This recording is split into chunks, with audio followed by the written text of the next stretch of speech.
All right. Shalom, shalom, Israel. Shalom to everybody that came to class, that's in-house, and also for the ones that are online. Shalom, Yabash Me'al Shabbat Yahash Malatam, Ba'ashem Yahushua, to all the sisters too.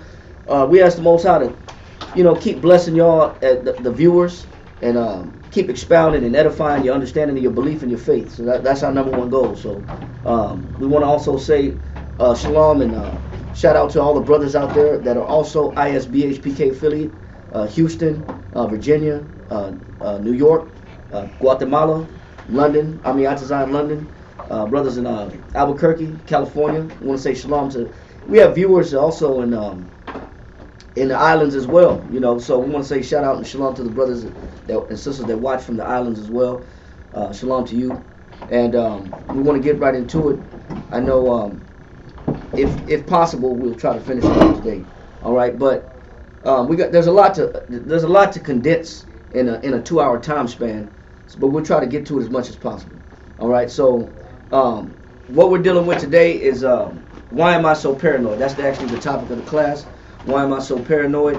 And when you look at the research medically, online, psychologically, to be paranoid is considered a personality disorder.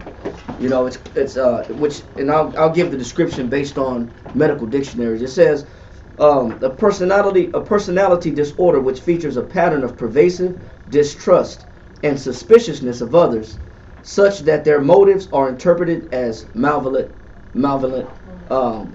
This pattern begins by early childhood and is present in a variety of contexts. So in psychology, it's rooted as a mental disorder. It's classified as a mental disorder, but it's attached to somebody's personality. So although it starts in the mind, it becomes a person's character, and it becomes a person's personality. And so it can be. So you're saying this spirit or this concept pervades their entire being. Right, absolutely. Even though it starts in the mind, but it encapsulates their entire being to where it becomes part of their character and who they are as a person. So it manifests itself throughout their whole, behavior and conduct, and also in their mind. So and there's so many ways that it manifests itself. We don't have all day to really dig deep, so we'll just take the biggest points that stand out that we can identify and try to look at and see, okay, are these things designated just for certain people, or can anybody fall in this category? No. Can anybody develop this so-called disorder, so to speak? All right, so we're going to look at a few of these contexts which this disorder may appear. All right, but we got to look at it from a spiritual lens. All right, we just can't look at it from a medical or psychological evaluation, but also from a spiritual lens as well. That's the goal as well today. So what we're going to do is get this definition. First, we're going to look at the definition of paranormal. Read this for me, Dawiyah. Paranormal. Right. To experience that are not within the range of normal. So some people have experiences that are not within the range of normal. Go ahead. Normal experiences, or are not scientifically explainable. So it says, or some people experience things that are not, or they react, or they become someone that's, or they get involved, or they have exchanges with, or they fall into troubles that are not what? Psychologically or scientifically explainable. So there's... Meaning you can't see, touch, or feel these certain items, right? Yeah, these type of situations, they're not easy to explain. So this is the definition of paranormal. So showing that this is beyond normal. So there's a lot of things that people experience in life that's above normal that have a negative effect. They have a side effect. And science can't necessarily pinpoint it and put their finger on it. So when science can't explain it, of course, we know where to go to get solutions and answers. We know where to go to reach and dig in and say, okay, well, if I went to the doctor and the doctor can't find nothing wrong with me, and then it got to be something deeper than just something physical, or something that medicine the everyday over-the-counter medicine or prescription can stronger than a chemical imbalance. Right.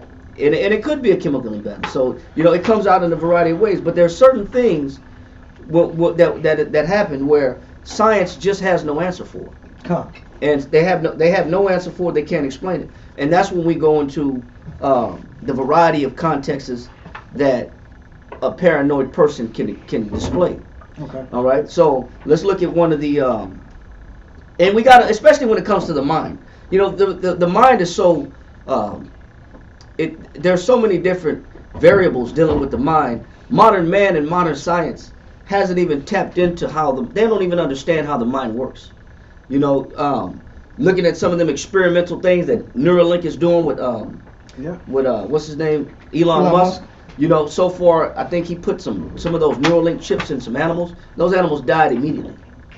You know what I'm saying? So that wasn't a good look for the experimental process. You know why? Because they don't understand the mind. They don't understand how the mind works. People that's science has not even begun to understand the brain and how the brain works. They only could see from a physical lens. But there's much more to it than what man can see. And to prove that, let's go to Jeremiah chapter 17 verse 9, first scripture. Jeremiah chapter 17 verse 9. The heart is deceitful. And we know the heart is talking about the what? The mind. It's deceitful. For one, you can't trust it. Go ahead. The heart is deceitful above all things. And it is one of the most deceitful things that can get you thrown out the spirit and off course. All right, and that could undermine your safety, undermine your spirituality, undermine your sanity. So it could tear your life apart because the mind is very tricky to understand. Read on. And desperately wicked. He said, "What the mind is what? The heart is deceitful above all things, and desperately wicked." Read on. Who can know? That's the question. That's the question and the statement at the same time. It's not a question mark in there. It says, "Who can know it?" So it's a double entendre. Right. So Nobody knows it. Who understands the mind? So when you're looking at psychological things like paranoia, these are things that some science don't really understand. They don't understand. They don't even understand their own mind. But they observe it though. They observe it, but they don't understand it. It says, "Who can know the mind?" So the mind plays tricks on you. The mind tells you things that are not there, makes you believe things that are not there. The mind makes you desire things and crave things that are not there. So the mind tells you things that are not true, makes you believe things that are not true. Nobody can really trust the mind. It confirms things that are not true. Right, true. So it says, "Who can know it?" So you have to look at things beyond just from a scientific lens, because the mind is hard to understand. Let's go to 1 Corinthians chapter 2 verse 10. Somebody get that. 1 Corinthians chapter 2 verse 10.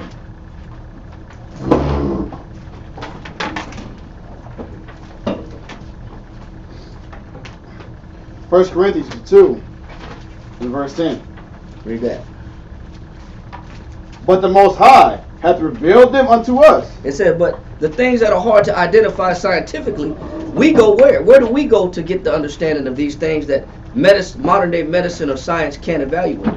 It says the Most High does what? Hath revealed them unto us by His Spirit. And so the Most High compensates for what we don't know scientifically by filling us in with His what? With His Spirit. Read on. For the Spirit searcheth all things. Right? Because the Spirit searches all things that even science can't find out. Read on. Or has no knowledge of. Read on. Yea, the deep things of the Most High. It says the deep things of the Most High, especially when you're talking about the mind and the spirit. Read on. For what man knoweth the things of a man? It said, what man could know the things of a man? A man don't even know his own mind, let alone somebody else's mind. Read on. Save the spirit of man which is in him. And that's why we got to look beyond what man says and man's modern day wisdom. We got to look at the spirit of things. We got to evaluate the spirit of things, the spirit of people, the spirit behind their intentions, their motives. Read on.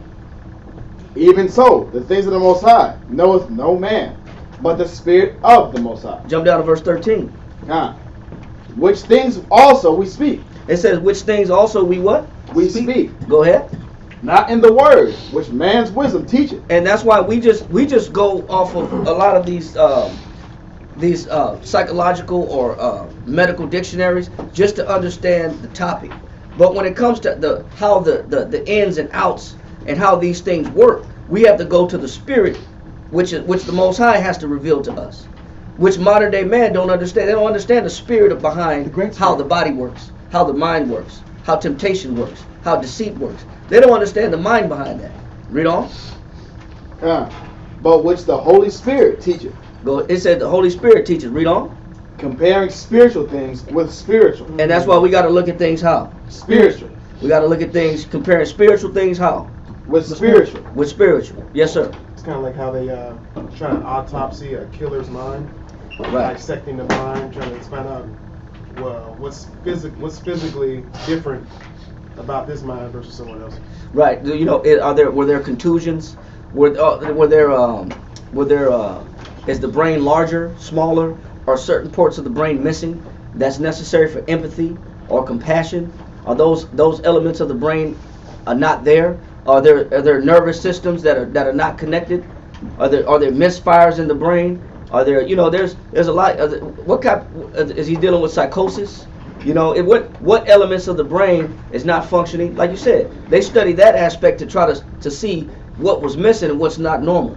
But when you're dealing with the spirit of a person, you got to go to the spirit to understand and declare the ins and outs and the deeper things beyond just what science can afford. Read on. Verse 14. No, verse 13. Read that. Read that. It says comparing what? Comparing spiritual things with spiritual. Yeah, compare spiritual things with spiritual, right? Now read verse 13 one more time. From the top. Which things also we speak, not in the words which man's wisdom teaches. It says not in the words which what? Which man's wisdom teaches. So when we're dealing with a topic like paranoia, we just can't trust just what the medical, science guys say.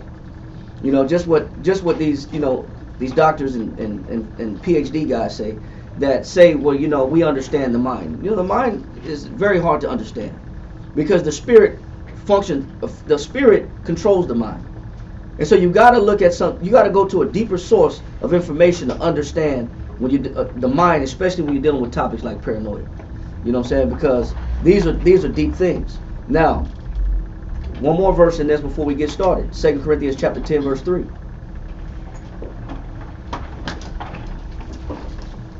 2 Corinthians chapter 10, verse 3. For though we walk in the flesh. It says, for though we what? We walk in the flesh. Go ahead. We do not war after the flesh. Although we walk in the flesh, that is not where the battle is. Although we got feelings, emotions, we got passions, we got likes, dislikes, but that's not where the battle is. It said we walk in the flesh. Read on. For though we walk in the flesh, we do not war after the flesh. Go ahead. For the weapons of our warfare are not carnal. It says the weapons of our warfare are what? Are not carnal. They're not carnal. Go ahead. But mighty through the Most High.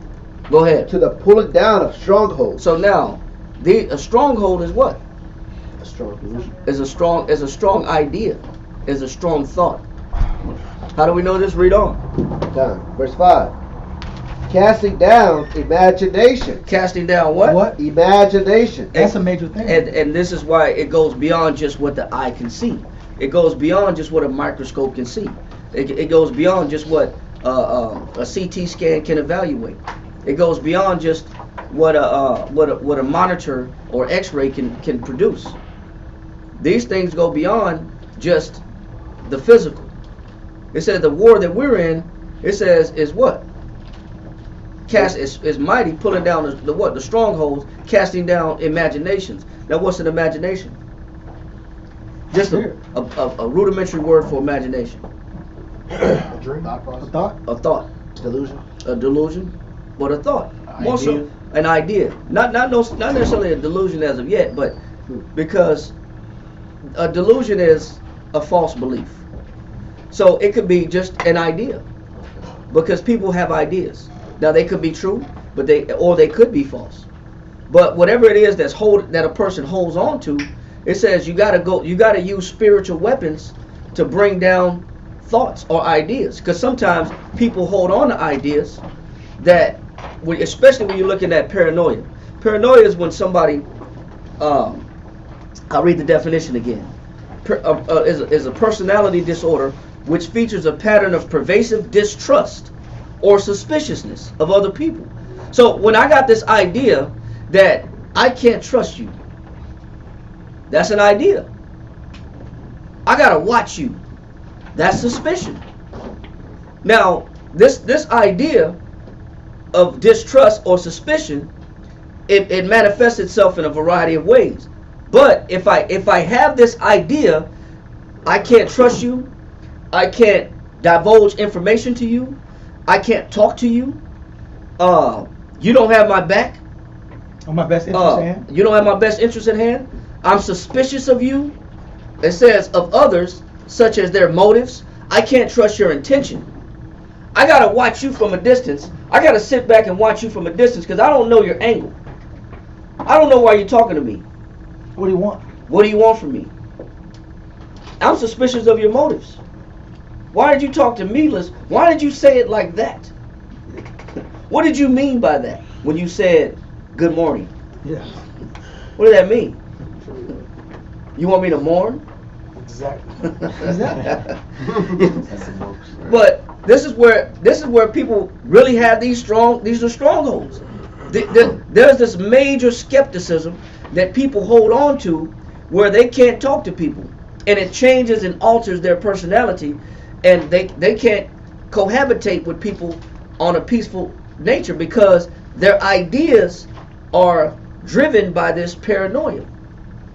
Their ideas and their mindset is driven by the notion that I gotta watch you.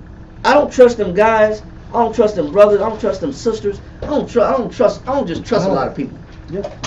If you come from where I come from, you wouldn't trust people either. That's what people often say. You've been through what I've been through. You wouldn't trust nobody either.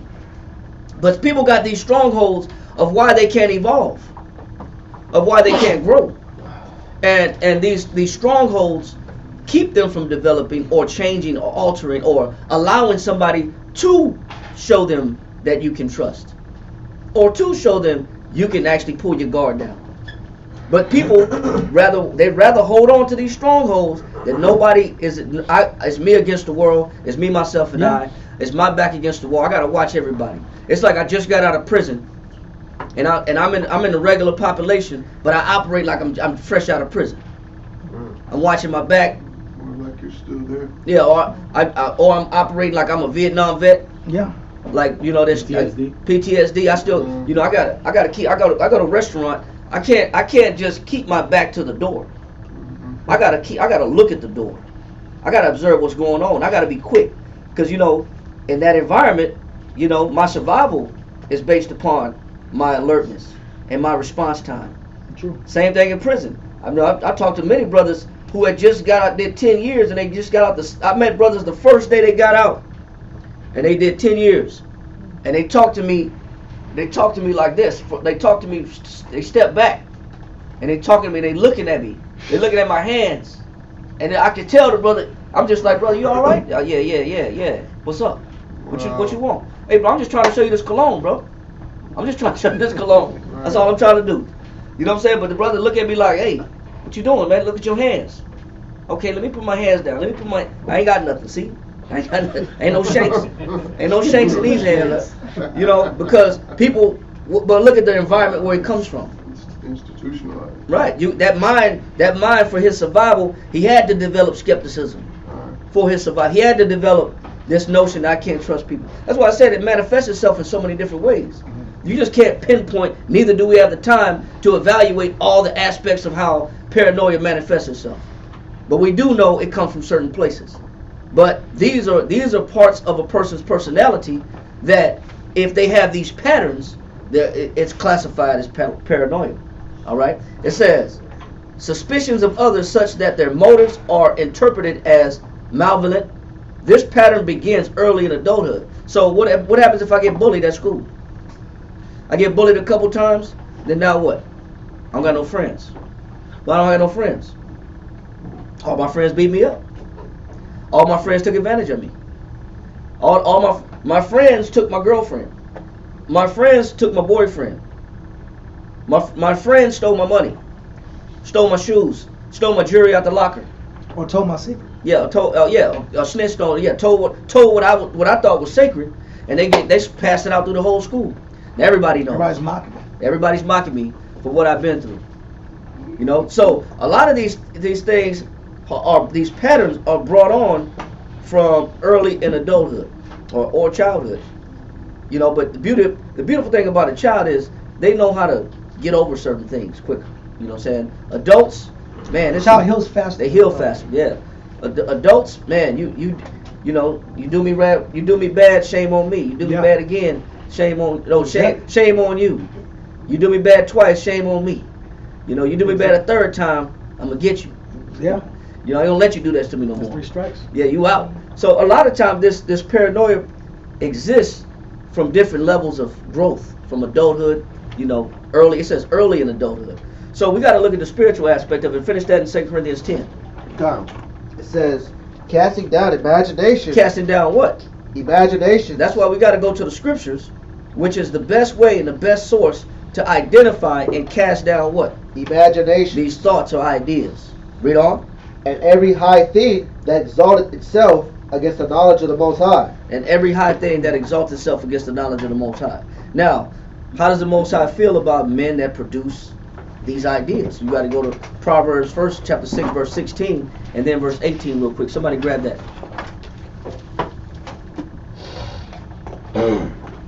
Proverbs chapter 6 and verse 18. 16, come. Proverbs chapter 6 and verse 16 reads, these 6 things doth the Most High hate. They said, now there are some things about a person that the Most High what?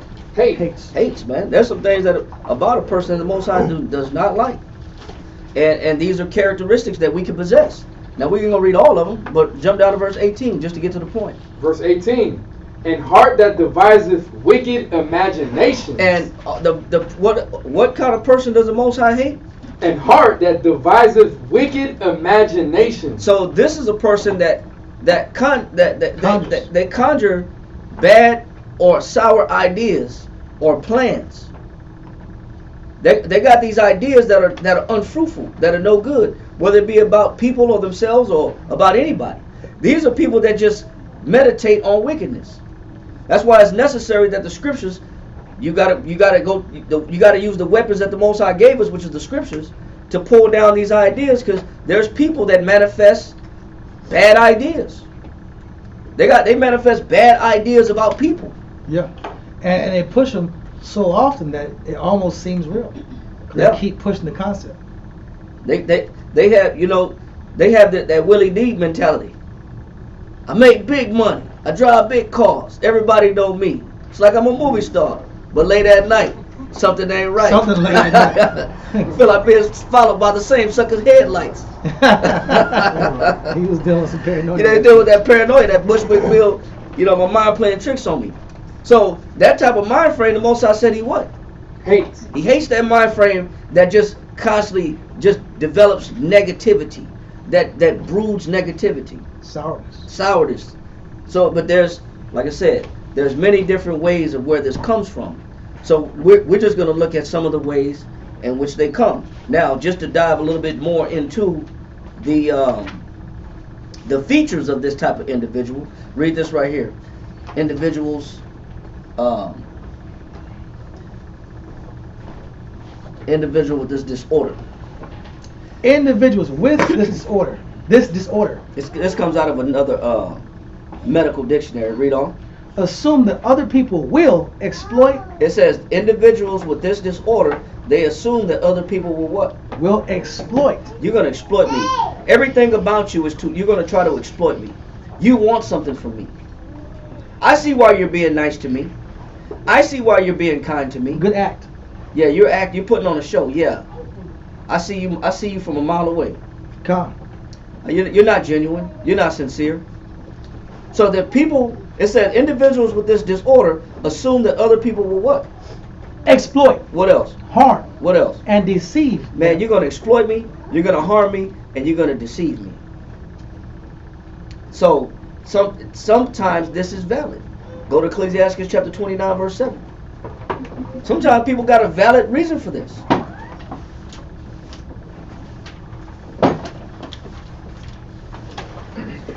Ecclesiasticus chapter 29, verse 7. Read that. Let me put this on. Go ahead. Many therefore have refused to lend. It says, many therefore have refused to. I ain't giving nobody nothing. Hey, don't ask me for nothing. I ain't giving you nothing. Don't even put your hand out. What you got your hand out for? Yeah. You want a high five? I give you a high five. That's all you gonna That's get. all you gonna get, man. That's all you gonna get from me is a high five. He said, many therefore have what? Refused to lend That for which means to give. They don't want to give nothing no more. They don't want to give themselves anymore. There's a lot of people that have because of their experiences, and their experiences were negative, that contaminated their consciousness. Now they have a polluted and contaminated consciousness where I can't trust nobody. Now I can't lend nobody nothing. Because every time I lend somebody some CDs, some money, something, they never give it back. It never comes back in the condition in which I gave it. Or they burn me. So guess what? I'm not giving nobody nothing. Yeah. It says, many therefore have refused to live, which means to give, to open themselves up for charity. For what? Why? Or trust. Why? for other men's ill dealing. Because of what? Other people. For other men's ill dealing. Yeah, because of what other people did to me. Now I couldn't control this level of paranoia because this wasn't self-inflicted. This kind of paranoia came from me just being in the world. This just came from me being amongst people that did me dirty. You can't control that. How do you know that? Go to Matthew chapter 18 where he says offenses shall come. I think it's either 17 or 18.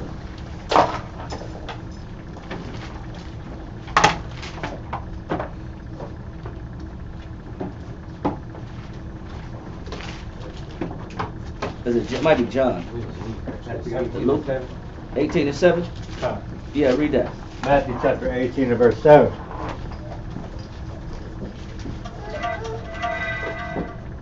Woe unto the world because of offense. Okay, let me put this up real quick. Let me put that up on this joint. Slow on the draw right quick. All right, read that right there. Matthew chapter 18 verse 7. Woe unto the world.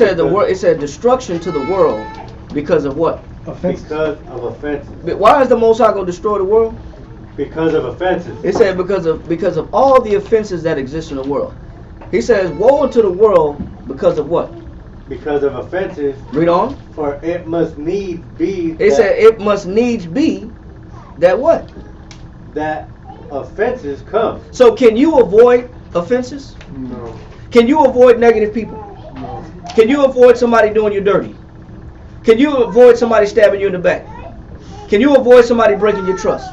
No. Can you avoid not being hurt in the world? No.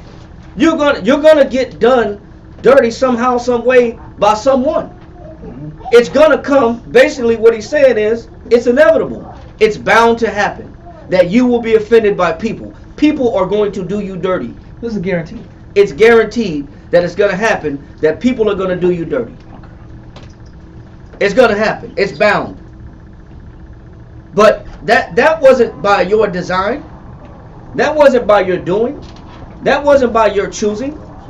That wasn't Shalom. That wasn't by your level of conduct. You didn't deserve that. Let's get the brother. Yeah, get him a Bible apocrypha.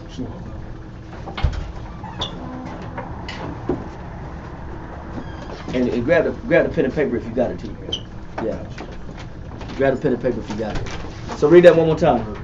Matthew chapter 18 verse 7. Woe to the world because of offenses.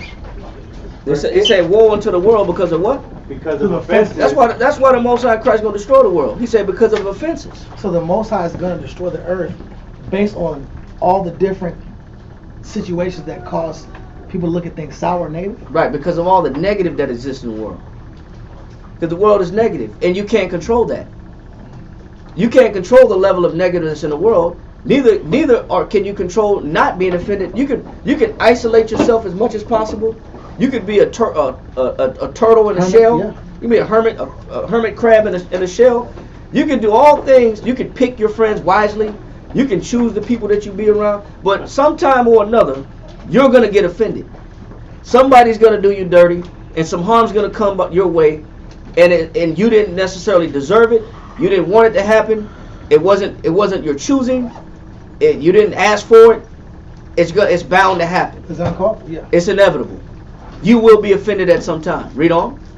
It says, woe unto the world because of offenses, for it must needs be. He said, Christ is saying it must needs be, meaning it's bound to happen. You can't avoid it. There's certain things that are going to happen to you, whether it's in your childhood. You didn't ask for your parents. You didn't ask to go from the hospital to the projects or the barrio. You didn't ask for that. You didn't say, hey, when I'm born, I need a Beverly Hills address. You didn't ask for that.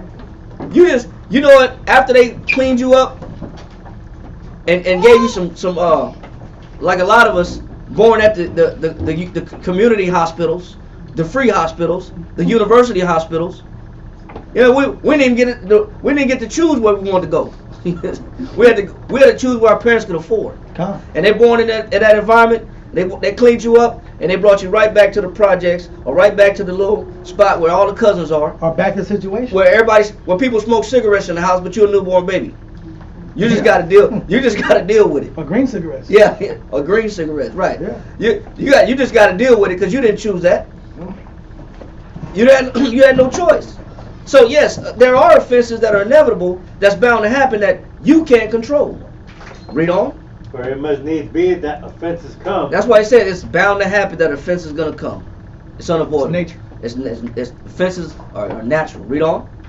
But woe unto that man. But he says, but the real problem that the Most High has is not with the offendee. It's not with the offendee. It's okay biblically to be the offendee, but you better not be the what? You better not be the offender. Read on. It says, but woe to that man by whom the offense cometh. So if you're the one bringing the offenses, then that's where the real aim and the target and the bullseye going to be on your back, because you're the one bringing the offenses. That's where it's dangerous. It's not dangerous to be done wrong and done dirty. Some people just are in shock. I can't believe what happened to me growing up. I can't believe. Yes, it's things. Evil things are going to happen. You can't avoid it.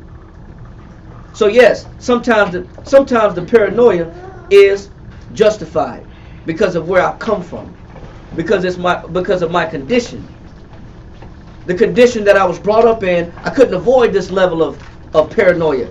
It was bound to happen. I always got to be on guard. That post right here. Come. Job 9:24. Simple scripture, but it goes to the point. You can let that go. Job 9:24. Job chapter 9 verse 24. Come. Job chapter 9 and verse 24. Page 263. All right. Job chapter 9 verse 24. The earth is given into the hand of the wicked. So the people that organize, structure, and engineer society, guess what? According to the Bible, they're the wicked, the ones that set up the culture of the world. All right? What's acceptable, what's normalized in our society, those are the wicked. Right? Read on. The earth is given into the hand of the wicked. He covereth the faces of the judges thereof. He covers the faces of the judges thereof. The judges of the earth were the ones that were given the laws of the Most High. Who was given the laws of the Most High? The Israelites. So we're in a classroom filled with what? Israelites. Not spiritual Israelites, but what? Physical Israelites. The so-called Negroes, West Indians, Haitians, Dominicans, Central Americans, Puerto Ricans, Cubans, North American Indians, Seminole Indians, Brazilians, and Argentinians, and so-called Mexicans. Those are the true ethnic biblical Jews according to the Bible. And what we're dealing with is what? The things that they're experiencing. Yep. What are they experiencing? They're experiencing in the wicked, evil world. Why? Because the earth's given to the hand of the wicked. So if the earth's given to the hand of the wicked, and we're living in a wicked world, then guess what? There are going to be offenses in that wicked world. It's not going to be gumdrops, Candyland, everything's perfect, a sitcom show from the 80s with a perfect ending. You're going to have to use the scriptures to get over the different hurdles that are set in that wicked world. Yep. So we can let that go. So it's bound to happen. So let's go back to Apocrypha and Ecclesiastes 29:7 one more time in the Apocrypha. Tell her what page you on. I think Shah, you had that? Ecclesiastes? Yes, sir. 29:7 one more time. Page. What you got? That's the wrong Apocrypha. 29:7. 29:7. That Page is 124. Page 124. If you got the red, Apocrypha. the blue. He's got the blue one. If you got the blue, what page is on? 124. 124. 124 if you got the blue. Blue King Apocrypha. James Apocrypha. All right. Read that. Ecclesiasticus chapter 29 verse 7. Many therefore have refused to lend for other men's ill dealing. So it says, many therefore have refused to lend. I don't want to trust nobody no more. So a lot of times we get brothers in this truth and sisters in this truth that's been affected by the world. Rightfully so. Because the world is wicked. Rightfully so, they don't want to trust. Rightfully so, they got their guard up. Rightfully so, they're looking at you like from the side with the side eye, like, hey, I gotta watch you, man. I don't know what you trying to get some money out of me? What you trying to get me to believe? What kind of wool are you trying to pull over my eyes? A lot of times, yes, rightfully so. A lot of times, our people come in affected and damaged out of the world. You know, but this is where the truth, we're trying to show brothers through the scriptures that doesn't have to be the rest of your life. That you got to live your life like this. Read some of these other features of a person that has this paranoia complex or this paranoia disorder, which is a personality disorder. We're reading this out of a medical dictionary. Read on. It says, will exploit harm, deceive them, even if no evidence.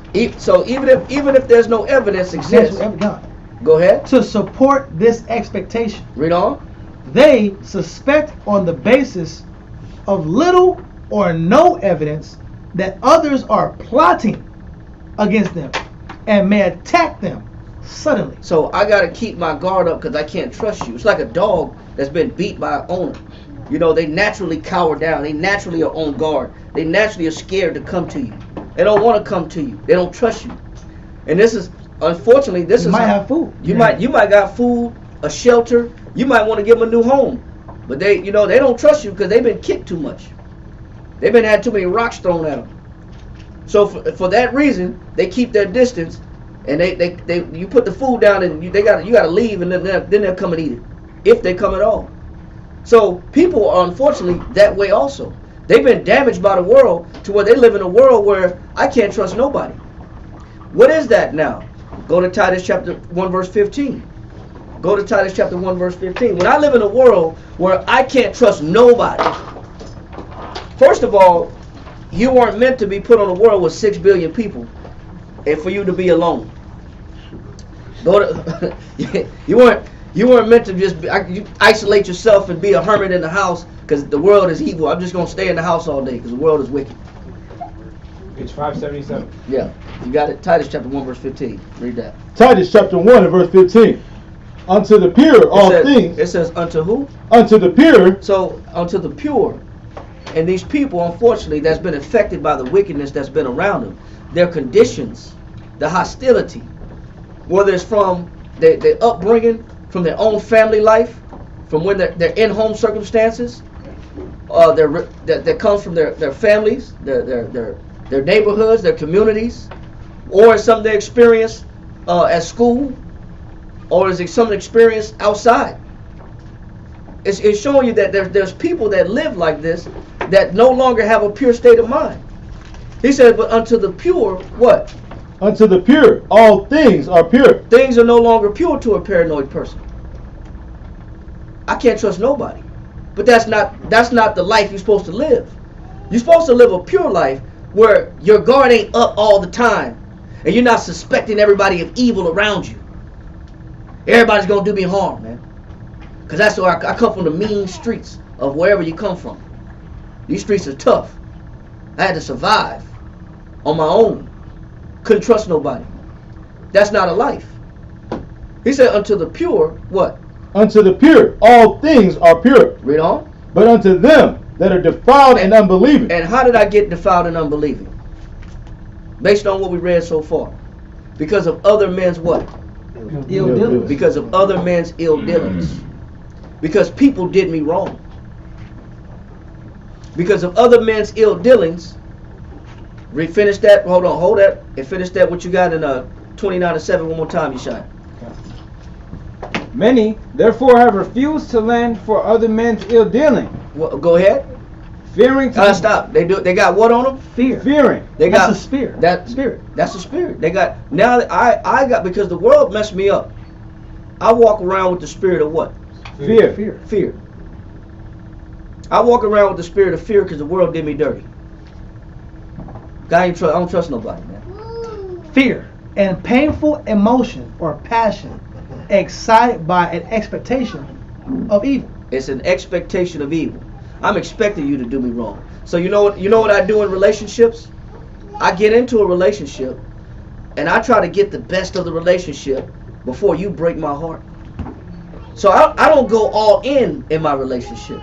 I always keep 1 foot out of my relationship. I go into a relationship, I ain't going in with my, man, I see you when I see you. I don't mind, there may be some conjugal relations, situations, but you know what? I'm not giving myself. I'm not trusting you, because you know what you're gonna do? As soon as I fall in love, because it's happened to me too many times. As soon as I fall in love, what's gonna happen? You're gonna bounce. You're gonna violate. So, as soon as I pull my guard down, you're gonna take advantage of me. You're gonna hustle me.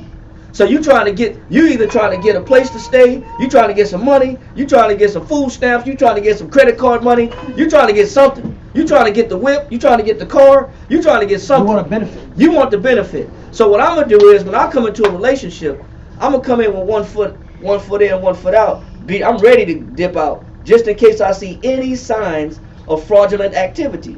Yeah. As soon as I see it, I'm pulling out. I'm gone. How are you ever going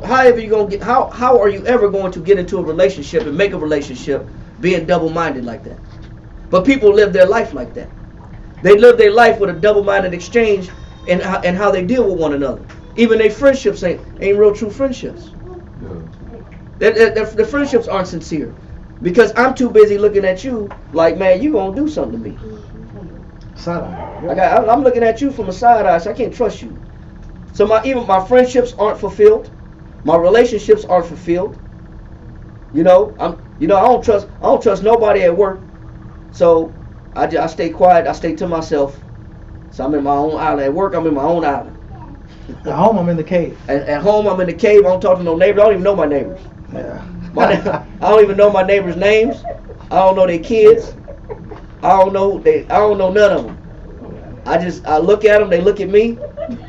Wave once in a while. Maybe wave once in a while. Hey, as far as it may go is, hi neighbor. And you say it too. Hi neighbor. Yeah, you said it. You don't even say their name, because you don't want to know their name, and they don't want to know your name. No sugar, no cinnamon. Yeah, ain't no ask me for No salt, nothing. Don't knock on my door, no soliciting. Yeah. No soliciting. That sign is on the door, no soliciting. Don't ask for nothing. So I live like this. But if you're old enough to remember, everybody knew everybody in the neighborhood. Everybody knew everybody, and anytime you needed something, you go to knock on the door, and you got food, you got a meal, and sometimes you got a place to stay. But you don't find that often, because the world is cold. It's grown cold. So he said, many therefore have refused to lend because of what? Other men's ill dealing. So what spirit is on them now? Fear. Go ahead. Fearing to be defrauded. And they don't want to get stuck. I don't want to get my heart broken. I don't want to trust again. I'm gonna just step into a friendship halfway. I'm never gonna really show my real self. I'll show people my representative. Yeah. I'll show people what I think they want to see in me. I'm never sincere with brothers. I'm never really honest with brothers. I'm never honest with sisters, because I'm gonna show people what I think they want to see. Because I'm not letting nobody really get to know me. You know the idea of me. Yeah, you know my name. Yeah. If you're lucky. But it don't go further than that. That's paranoia. That's the spirit of paranoia that people live in. And this was not self-induced. This is just by means of growing up in a wicked society. Yeah. Now, let's finish reading on in here. This is right here. It says, they suspect the basis of little or no evidence that others are plotting against them, and may attack them suddenly, at any time, and without reason. They often feel, it's right here, it says, they are so amazed when a friend or associate shows loyalty that they cannot trust or believe. So you got some people in this truth. It says that when somebody actually is showing them good and actually trying to treat them right, they're so used to being paranoid. He said they can't even believe when people are trying to do them right. It's a miracle. They can't believe it. Can't be real. You actually, you're trying to be kind to me? You trying to get something? You trying to be nice to me? For what? I gotta watch. That means I gotta keep my enemies close. Yeah. And my friends what? Closer. Keep however that damn Friends close, oh yeah. enemies closer. But I keep my friends closer and my enemies closer. I mean, I gotta watch you even closer. That's so stupid, man. Either way it go, if you got a paranoid mind, you couldn't see good either way. You couldn't see if I was a friend or enemy. You couldn't tell the difference.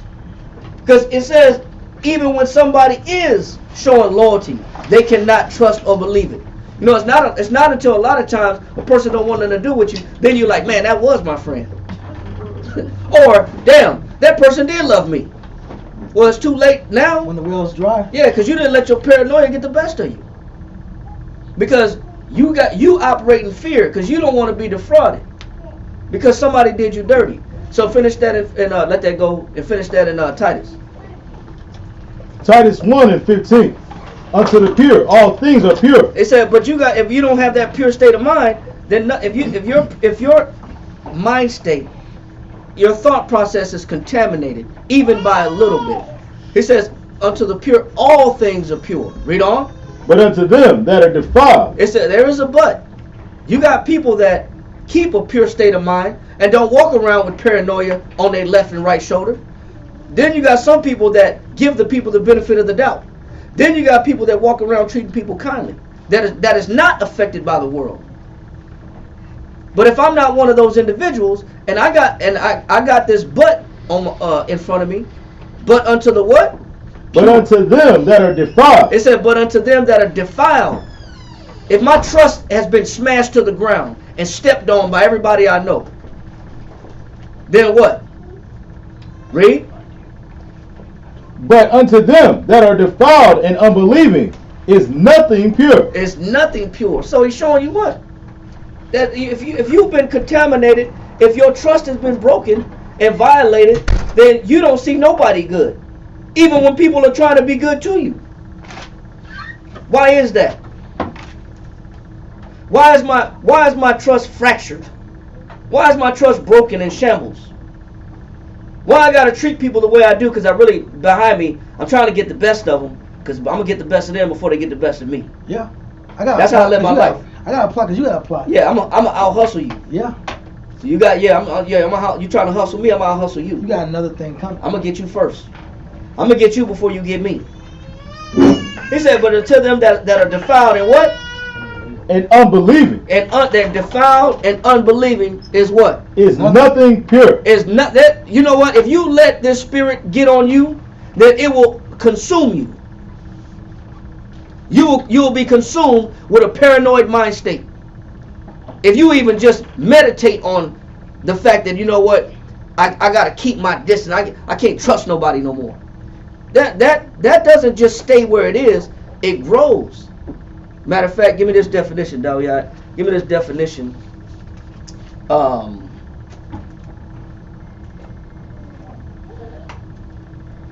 Give me this definition of paranoid. No. Give me this definition of paranoid. Paranoid. Right here. Yeah. It says right here. Individual. Individual who has fixed. It says an individual who has a fixed what? This is out of a encyclopedia medical dictionary. It said this is an individual who has a what? Fixed. It can be changed. Fixed. It can be altered. Fixed. No, you mean to tell me that this person, they sometimes they're like this and sometimes they're not? Fixed. No, it's fixed. What does that mean? I mean, it's not changing. It's set in that way. This person is set on the idea that I can't trust nobody. He said it's a fixed what? Systematized delusions. It's a fixed, systematized delusion. Read on. Systematized means this is a circular event. This is like a process of this. It always works the same way with people because it's always the same me. Right. Yes. What is the word? Paranoid. paranoid. Say it again. Individual who has fixed, systematized delusions. And now keep in mind the word paranoid comes from two words, actually three words. It comes from para, which means abnormal, nous meaning mind, and eidos means resembled. So they resemble an abnormal mind. That's where the word comes from. So a person that resembles an abnormal mind, this is how they conduct themselves. They have a system, a fixed system, and it's systemized because they look for signs that reveal to them and declare that their suspicion is correct.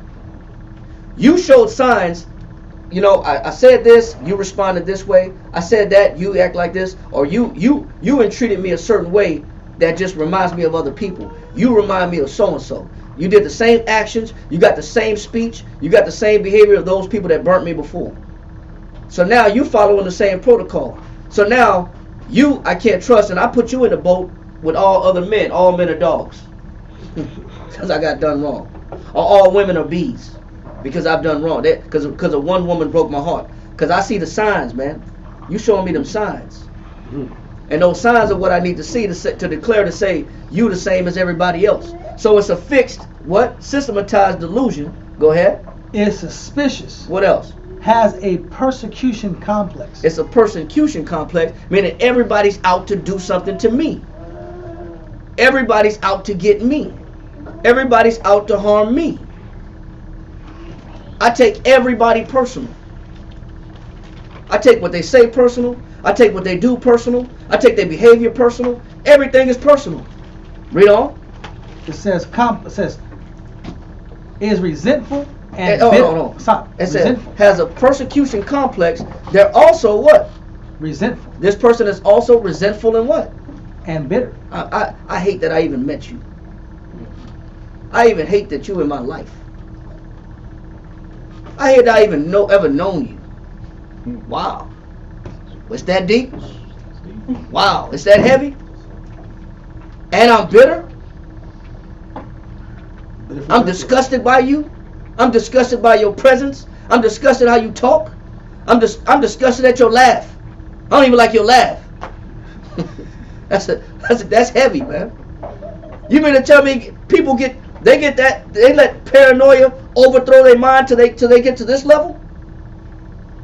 They don't want nothing to do with you, and all you've ever done was treat them right. All you've ever done was treat them kind. All you've ever done was try to be their friend. Be there for them. All you try to do was try to show them you can trust me. I've only did good things for you. I've only been good to you. But I'm disgusted by you. Wow. And that idea is fixed. I should have stayed with my ex. Wow. Strong enough. The reason why it didn't work out. There's a reason why you're not there. Your ex Mike Tyson, right? Beat you down, right? Should have stayed with my ex. Wow, he never put a hand on you. Well, it's that bad? I wish I never met you. Wow, okay. What can you do? When a person has a fixed mind. That mind, now I'll finish reading that in Titus chapter 1, verse 16. You want the last of 15? Yeah, last of 15. But even their mind and conscience their mind and conscience is what? Defiled. It's defiled, man. It's been contaminated. And it's hard to get them to see anything outside of what they see. It's hard to deal with a person that's paranoid to this degree. What can you do with a person like this? How can you love a person like this? How can you show love to a person like this? And like I said, sometimes it came from the world. Sometimes it did come from the world. They were implanted in childhood. Or they were done dirty a long time ago. And it wasn't by their design, and it wasn't by their choice, and it wasn't by their doing. Yes, sir. Possibly recessiveness as well. Say it again. Recessive traits as well. Yes. The recessive traits. Genetic. Yes. There is proof. There is evidence, but not much evidence. There is evidence that this paranoia was handed down by the parents. Because a lot of times it is because you pick up your parents' skepticism. You know, you pick up your parents' fears. You know, your parents will implant fears that you've never experienced because of what they've been through, and they'll try to reach out and, you know, for safety's sake. They'll try to warn you for safety's sake, but sometimes their warnings are affiliated with paranoia and with a contaminated mind. Sometimes their warnings come from a mind state of their damage that happened to them. And so they come from, I'll give you an example. My father said, don't trust no woman. Well, how the hell am I going to get some kids and get married? You know what I'm saying? The expectation that we might put ourselves in. Right. Because he fears that. He fears the fact that I'm gonna make the same mistakes that he made. You know, so he tells me, don't ever trust no woman. Well, you can't get married like that. You can't have no babies like that. You can, but what kind of relationship you gonna have? If I follow his advice, I'm in trouble. But he wasn't all wrong though, was he? Say it again? He wasn't all wrong, was he? No, he wasn't all wrong, but that advice was wrong. Polarity. But that advice came from fear. And when we look at parents, the Most High is fair. I'm gonna show you. Hold this right quick. We're gonna jump to how the Most High deal with parents and children. All right. So let's just take a quick. We're gonna hit this real quick. Go to Ezekiel. Somebody give me Ezekiel real quick, chapter 18. That's the Old Testament, right? Yes, sir. Ezekiel. Give me Ezekiel chapter 18. The Most High is fair. It's page 400. Yeah. Blue book. Give me Ezekiel.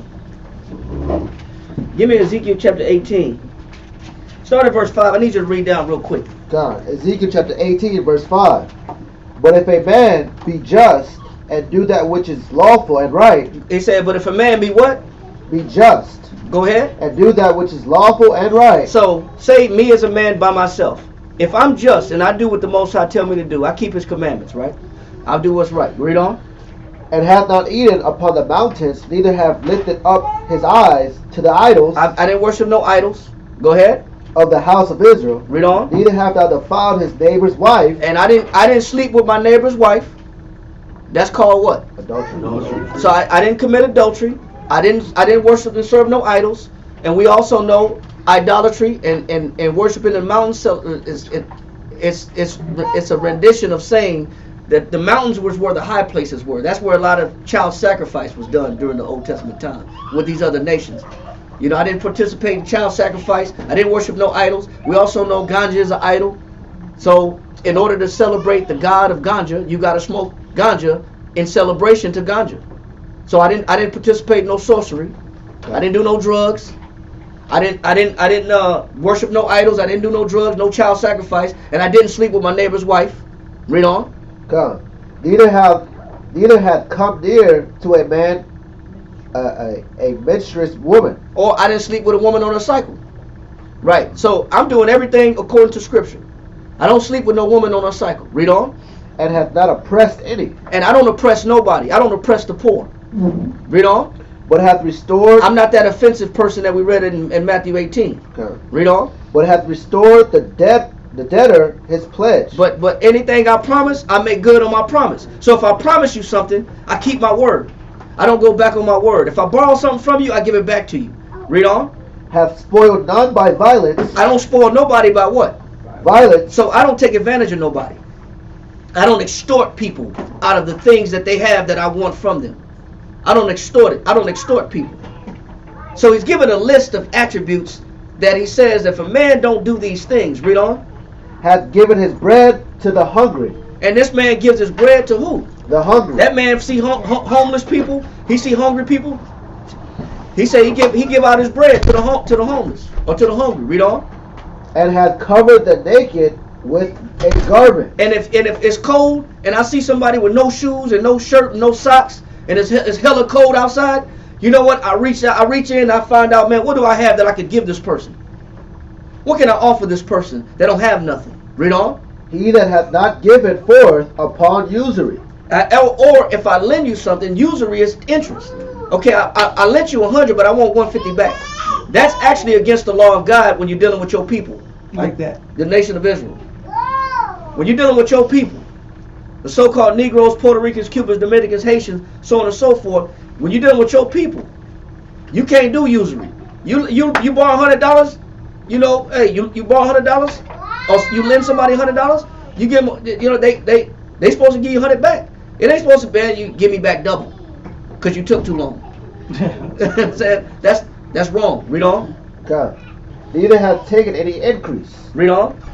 That had withdrawn his hand from iniquity. Read on. Had executed true judgment. So I've been treating people right, man. I've been in my life, regardless of where I came from, I treat people right. I don't do no dirt. I keep my hands clean and I treat people right. Read on. Hath executed true judgment between man and man. Read on. Hath walked in my statutes. He says, and I keep the commandments. I read the scriptures and I find out all of the Most High's commandments and I follow them to the best of my ability. Read on. And hath kept my judgment to deal truly. Go ahead. He is just. What does the Most High call this man? He is just. What kind of man is this? He is just. Read on. He shall surely live. That man said, the Most High said that man is a just man. He ain't no two-timing, backstabbing, adulterous, you know, extorter with interest. You know what I'm saying? He extends himself to people. He said this man is just. Read on. He shall surely live, saith the Most High. Now guess what? Read on. Verse 10. If he begot a son. So I've been a just man. I've been trying to live my life the right way as long as possible. But I got a son. Okay. I got a sorry ass son at that. I got a son, although I live my life as strict and on a straight and narrow path as possible. But I got a son that's what? If he begat a son, that is a robber. That's a what? That is a robber. But my son is a what? A robber. My son is a criminal. I've been living my life on a straight and narrow path, and I got some kids, and now my son is a damn thief. My son is a criminal. Read on. A shedder of blood. And he's a killer. He's a shedder of blood. Read on. And that doeth the like to any one of these things. And this man sleep with other people, women. He extort people. He don't give a damn about the poor. He lend people, but he expect double in return. Read on. And that doeth not of any of those duties, but even hath eaten upon the mountains. And he participate in sorcery, witchcraft, which is drug use. Read on. And defileth his neighbor's wife. And he going to his neighbor's wife. This man will sleep with anybody, his homeboy's girlfriend. He don't give a damn. He's cutthroat. He gonna get what he gonna get. You can't stop him. He want it, he gonna go get it. Read on. Hath oppressed the poor and needy. He oppresses the poor and the needy. What else? Hath spoiled by violence. And he take advantage of people by what? Violence. It's by violence. Read on. Hath not restored the pledge, and hath lifted up his eyes to the idols. Go ahead. Hath committed an abomination. This man committed he's an abominable son. Read on. Hath given forth upon usury. Go ahead. And hath taken increase. Go ahead. Shall he then live? So the Most High saying, who am I going to punish for this? Am I going to punish the father, or am I going to punish the son? I'm gonna punish the son. He said, I'm gonna sting the son. I'm not gonna sting that father, because that father did everything right. But that son don't do nothing right. He don't keep the commandments of the Most High. He extort everybody around him. He take advantage of everybody around him. Who's the Most High gonna drop the hammer on? He gonna drop the hammer on that son, the offender. See, the Most High is fair with every generation. And that's why we're going here. Because the Most High is very fair. My father could have been an on-point man. But I could have been off. So the Most High ain't going to sting him. He's going to sting me. Because I was the offender. I was the one living out of pocket. So every generation, the Most High judges every generation differently. Based on their own particular behavior. Based on their own particular conduct. Now, yes, we know it's true that the Most High can't punish to the third and fourth generation. That is a fact. We know that in Exodus chapter 20. But when the Most High also individualizes men's lives. Read on. Come. Shall he then live? He shall not live. He shall not live. Read on. He hath done all these abominations. He said he have done all these abominations. Read. He shall surely die. Now he shall surely die. Now, what about this no good 2-bit backstabbing son that I had? Read on. His blood shall be upon him. Read on. That means he's responsible for his blood. Read on. For his actions. Read on. Verse 14. Now lo, if he begot a son. Now what if my no good son got a son? The dad was on point. The son was full of crap. Now what happens if the son's son have a son? The grandson. Right. Now it's up to the grandbaby. Read on. If he begot a son that seeth all his father's sins, which hath he done. And this son been watching his father's sins. And this son say, man, my grandfather was a good man. But my father though, my father was trifling. My father was no good, man. My father was pretty dirty. My father was pretty much a dirtbag. So now what?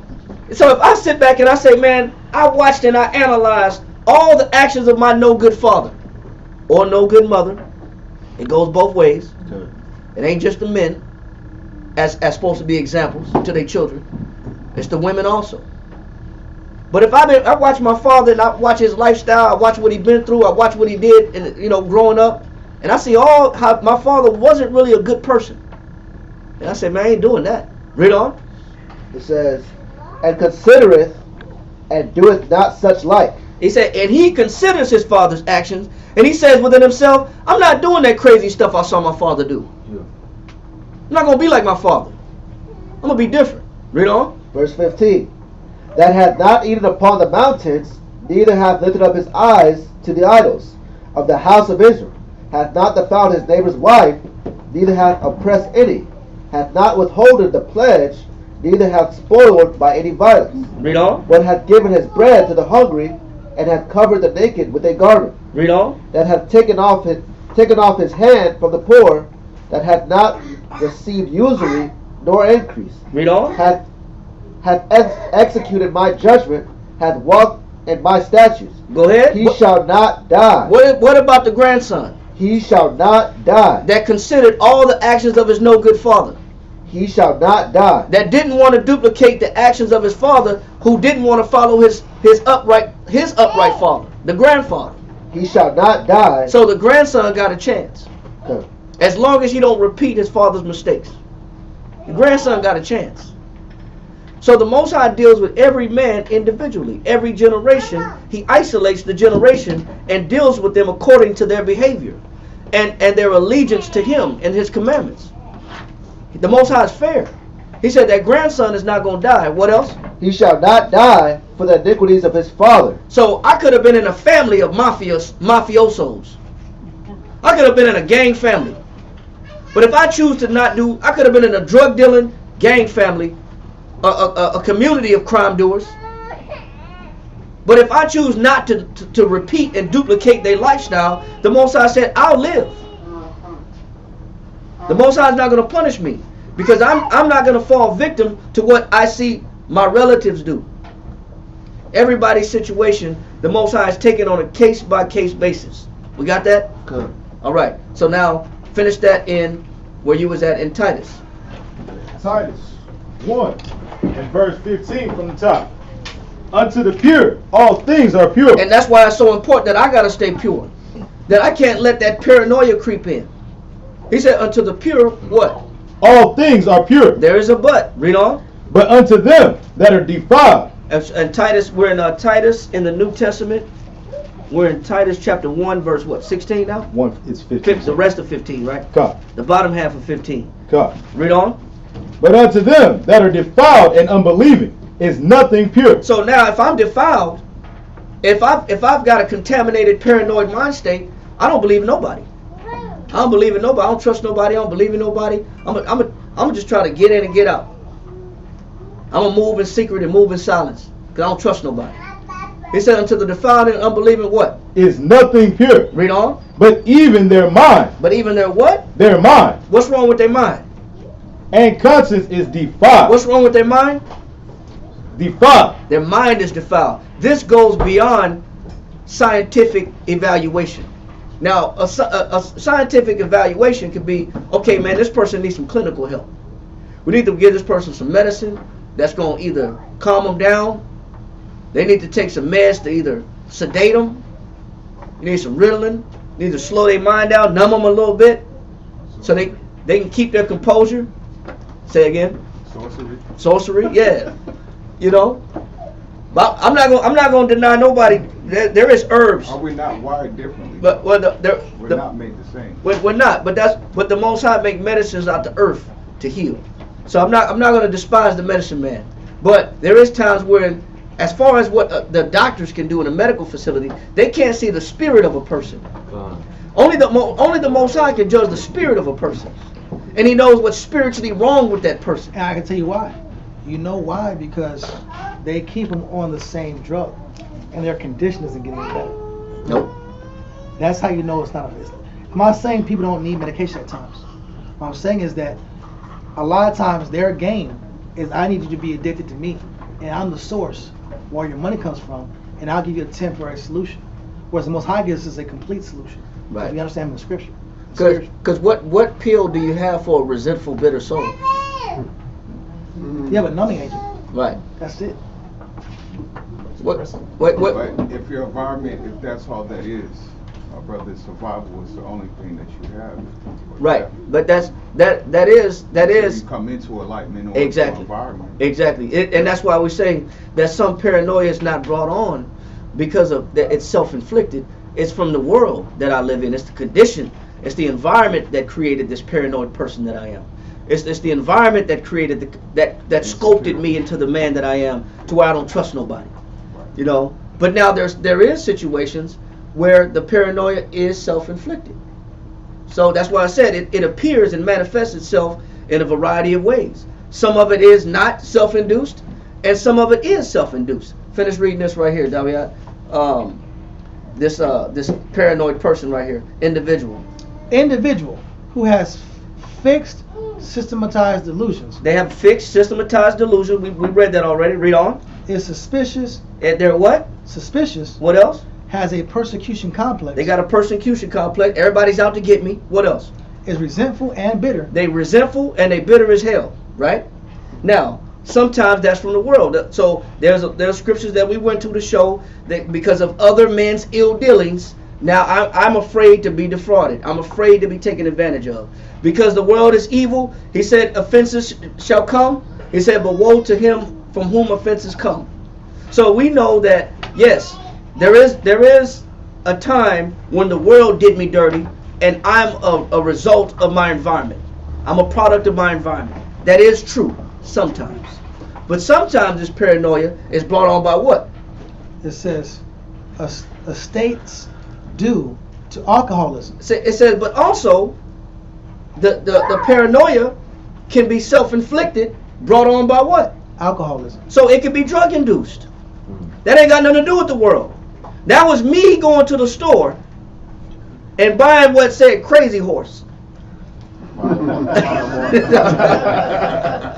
So it told me what it was. I drank it. It told me what it was. It said Crazy Horse on the damn bottom. Yeah. It had like how I used to drink that damn absinthe. Yeah, I had to put you out there. It said absinthe is the name of a devil. It's a high-ranking devil. He's like in fourth in command of Satan, and he's on the bottom of that damn absinthe that Naga used to drink. I'm gonna put you out there.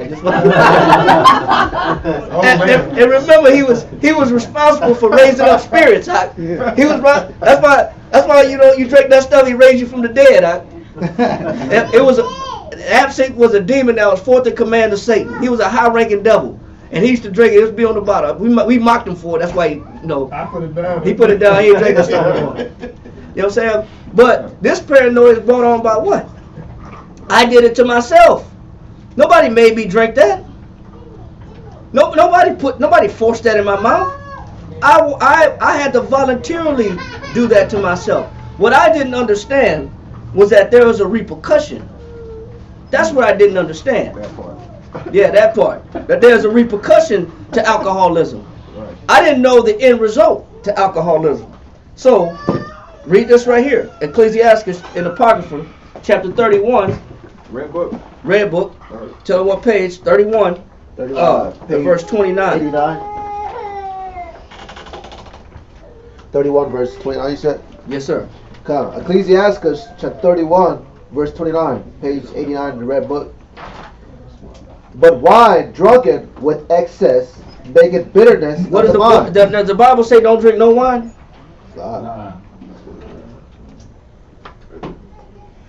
Did the Bible say wine is evil? What did the Bible say? But wine drunken with excess maketh bitterness of the mind. Hold on. What's the definition medically to a paranoid person? They got a bitter, resentful mind. Well, guess what else brings on a bitter and resentful mind? What else makes you skeptical and suspicious of the people around you? Excessive drinking. It contaminates your ability to stay pure. You can't look at people in a pure light no more. You just darkened your own eyes when it comes to looking at people from an evil lens. You did it to yourself. Every time you put that bottle up and you went beyond measure and you went beyond moderation, you crippled yourself and you paralyzed your consciousness. My judgment. You paralyzed your judgment. I can't look at people no more in a positive way because this wine drunken in excess did what to me? Maketh bitterness of the mind. What does it do? Maketh bitterness of the mind. What else? With brawling. And with what? With brawling. And so this is when, because I got bitterness of the mind, I want to fight everybody. I want to beat the club up. Literally. I'll beat my kids up. I'll beat my kids up and not even realize I wake up in the morning, I didn't even realize I beat my kids up. Damn, I beat my kids. Who? I didn't beat my kids up. Yes, you did. You killed somebody. It was the alcohol. You killed somebody on the way home from the club. I don't remember that. That happens all the time, bro. That's like a lot of times the prisoners, the guys in jail, like the guards, like that. They talk about how people wake up. They wake up in jail. Yeah. They're like, what happened? They sober up in jail. What happened? Yeah. And it's already too late because the act was committed. Yeah. You pulled a gun out and you accidentally shot your wife and kids because you was drunk. You had a moment. Because you didn't realize, because your mind was bitter. And you were angry. You caught up in a moment. You killed your own brother. Because you and your brother was arguing. Huh? So no, I didn't do that. Yes, you did. Yeah, you did. That's why you're in the handcuffs in the hospital bed. Waking up. Cuffed to the bed. Because you didn't realize what you was doing. Read this right here. The word spirit refers to the origin of the word alcohol. So this is why they call alcohol what? Spirits. Oh. Yeah. This why This is it right here. Where that says Just a dictionary of definition of the origin of the word alcohol. Read that again. It says the word spirits. No wonder they Chinese and all of that. Yeah. The origin of the word alcohol. Right. It says, as mentioned above, there are two possible origin words for the word alcohol. Both Arabic. Both of these words are Arabic. One means what? One says what? Agul. Agol. Agol. And the other one is what? Alcohol. Alcohol. Yeah.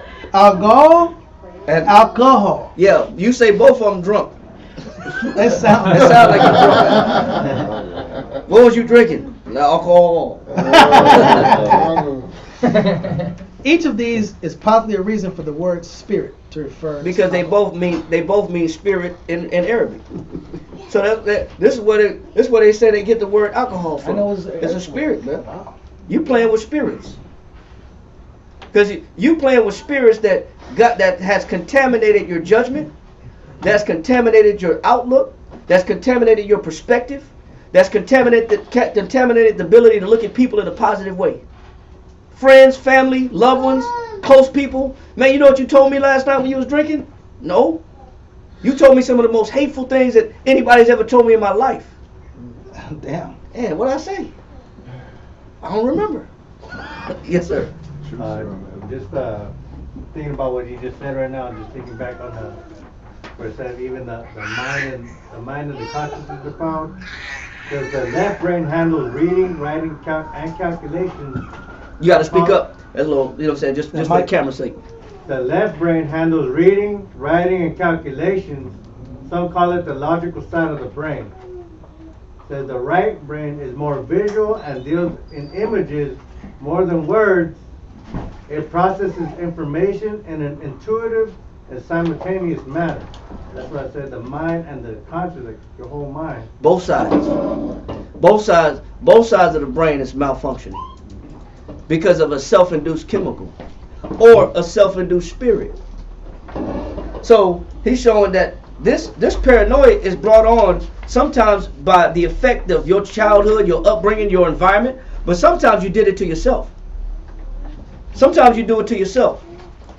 You bring about these spirits on you every time you overdrink and overindulge in these wines, man. And this is what the scripture's saying. This produces the same effect as a bully beating you up all your life. You produce the same mentality. You now have a contaminated mind state. You could have had a good childhood, but you became a drinker and became a brawler like people in your neighborhood that you didn't grow up like. A slave mentality. God. In a way, but it's self-induced slave mentality. You know, because I participated and overindulged in something that deterred my mind from being pure. I'm not pure anymore. My mind is no longer pure. I don't trust nobody. Can't deal with people. I stay by myself. You know, people offend me. I don't got time for it. My patience is short. I don't got a pure outlook no more. I don't give people the benefit of the doubt. I don't say anymore that they did that by accident. That don't exist in my mind state anymore. There's always suspicion. The lack of knowledge itself, a lot of us is suffering from as well. Right, Con. Hosea 4:6. Somebody read that real quick.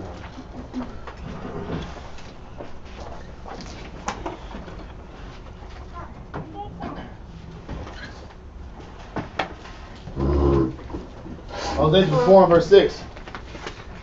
Right? Yes, sir. My people are destroyed for lack of knowledge. It said my people are what?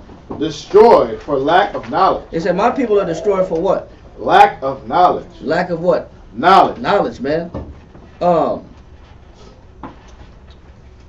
Is it because that there's no knowledge available? Because the Bible doesn't exist? What is it? Read on. Because thou hast rejected knowledge. Because you can't tell our people nothing. You can't tell our people, hey, bro, I think you're drinking too much. You know, I think you're just attacking my personality. I think you just don't like me. Wow. I'm actually trying to help you. You ain't trying to help me. If you're trying to help me, you'll buy me some more. I'm running out. Help me come up with the other part of this change that I need to go get another bottle. If you're trying to help me. He said, but our people, yes, it's true. Our people are destroyed for lack of knowledge. But it's not because knowledge isn't available. It's not that it's not because it's available. It's because we do what? Because thou hast rejected knowledge. Because when somebody is trying to tell us right, because we have this paranoid mind state, I can't believe what they're telling me even when it is truthful. Even when it's beneficial to me. It's a part of indoctrination as well, with institutions that we've grown up in as well. Right. It is. There's a lot of causes. There's a lot of causes. There's a cause and there's an effect. But the imbalance is not because that there isn't no knowledge available. It's just that I reject it when it's being offered to me. And that's the stubbornness behind our people. It says because thou hast rejected knowledge. Read on. I will also reject thee. So the repercussion or the consequence is the fact that because we reject knowledge when it's being offered, when somebody's telling you, hey, I think you need to put the alcohol down. I think you need to stop drinking. Oh, you just don't want me to have no fun. Because that's what a paranoid mind will say. You don't want me to have no fun. You don't want me to enjoy myself. No, it's just that you're not the same person. Right. When you're drinking. That's my fun side. Okay. He said we reject knowledge. Now, read this real quick. This is Philo talking about wine, the power of this wine, page 203 of Philo. Read this right here. For he would not take a deadly poison. He calls wine a what? A deadly poison. He said the only time somebody would take a deadly poison, which wine is in excess, is a deadly poison. Read on. Unless the occasion compelled him very strongly to depart from life. And this is where the Bible says, give a man strong drink. Him that is ready to what? Perish. So only when somebody's ready to die, and you try to go ahead and ease them on out, just relax and smooth that process out. Just calm, relax. Hey man, it's inevitable. Hey, we're in the battlefield. You done took about 15 bullets. Hey, what I'm saying? The tank ran over your legs. Look, man. Here, man, take this wine. You need this more than I do. Go ahead and hit this bottle I brought. You know what I'm saying? You see it in Vietnam all the time. Yeah. You know what I'm saying? I watch a lot of Vietnam movies. You see it all the time. I hate bring a bad example, but like cartoons also, you always see Bugs Bunny. He's always when somebody get dying, they always like pull out the old cartoons, the old black and white joints. Old black and white joints. They will all pull it say XXX on the bottom. Yeah. XXX. You're like, come on, man. And because it was known people needed that alcohol because they were in that dire, deadly situation. Yep. This is another reference. Yeah, because you're right, because that's when the scriptures say that it's time to give a man strong drink. But we drink strong drink for no damn reason. Because it's Saturday. Because it's Monday. Because it's Tuesday. It's Tuesday too. And it's Wednesday. And it's Thursday. It's Thirsty Thursday. And it's Freakum Friday. Yeah. The Spurs won today. And the Spurs won. Cowboys Sunday. Because they play on Sunday. So I'm going to drink heavy on Sunday. Yeah. You watch people beat his wife up because the Cowboys lost. Oh, that's real. That's real. Dude beat his wife up because the Cowboys Really lost. hoping like, don't let them lose this game. She like, listen, I'm going to go to my friend's house while you watch this game. You get violent. Especially if they lose. They down by 10, that's my cue. That's my cue. They down by 10 and they got 3 minutes left in the game. I got to get out of here.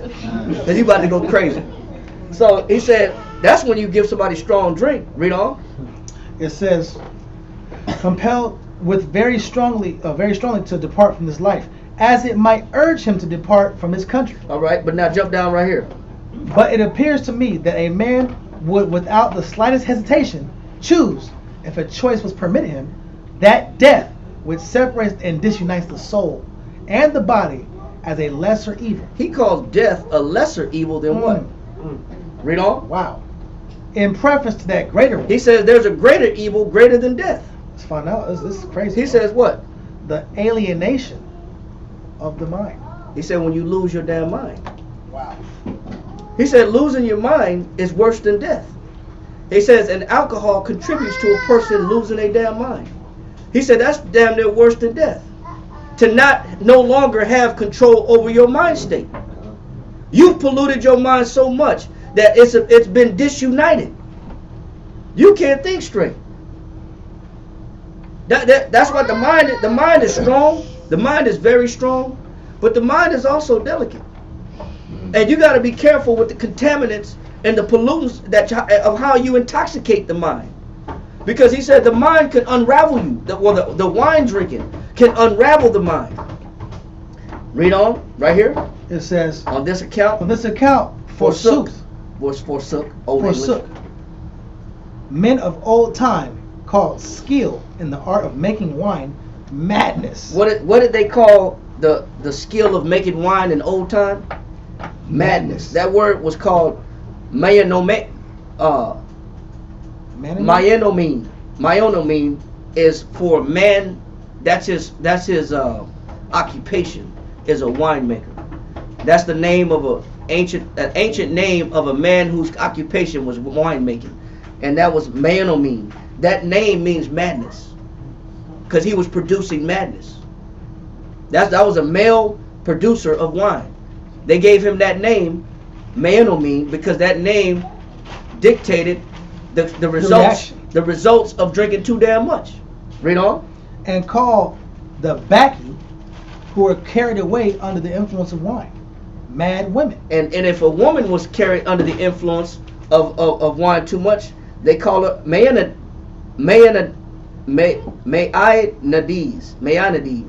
So that was the name of a woman that was a slush. That was the name of a woman that was a drunk. They called that, they gave that name to a woman that just overconsumed too much damn alcohol. They called, basically it was both damn mad. Mad together. They were mad together, mad males and females. Read on. Since wine is the cause of madness and folly in those who indulge in it insatiably. Yeah, so if I overindulge in wine, and I could be male or female, he says the term that they would use in ancient days, they call these women mad women and mad men. It's madness, man. Even the makers of it. So it's showing you that some paranoia, some of these complexes or these mental disorders are brought on because of chemical substances. And that happens also with like your mushrooms. It happens with other ones. One of the mushrooms like crack, cocaine. Those are also influences. Cocaine. Like you want to say cocaine. Yeah, that's brought on by all that stuff. LSD. Yeah, LSD. Hallucinogenics. That's a big one. DMT. These are what you said, toxins or poisons, right? Yeah, these are toxins. These are toxins that separate the mind from body. Right. That's their sorcery. All of them affect you the same as what you're saying? No, not saying that they affect you the same. They deter you from having a pure outlook. They're mind altering. Yes, mind altering. Now, depending on how strong the mind is, because if we all made the same, then obviously that some of us may have a higher tolerance that can maybe possibly come out of that lifestyle. Yeah. Stick on it, God, we're those individuals. Not everybody is able to. I was an alcoholic myself. So I agree. To what? How do you measure that? Because every individual is different. Yeah, you're dealing with tolerance then. Now think about this. How do you make tolerance? How do you produce tolerance in somebody?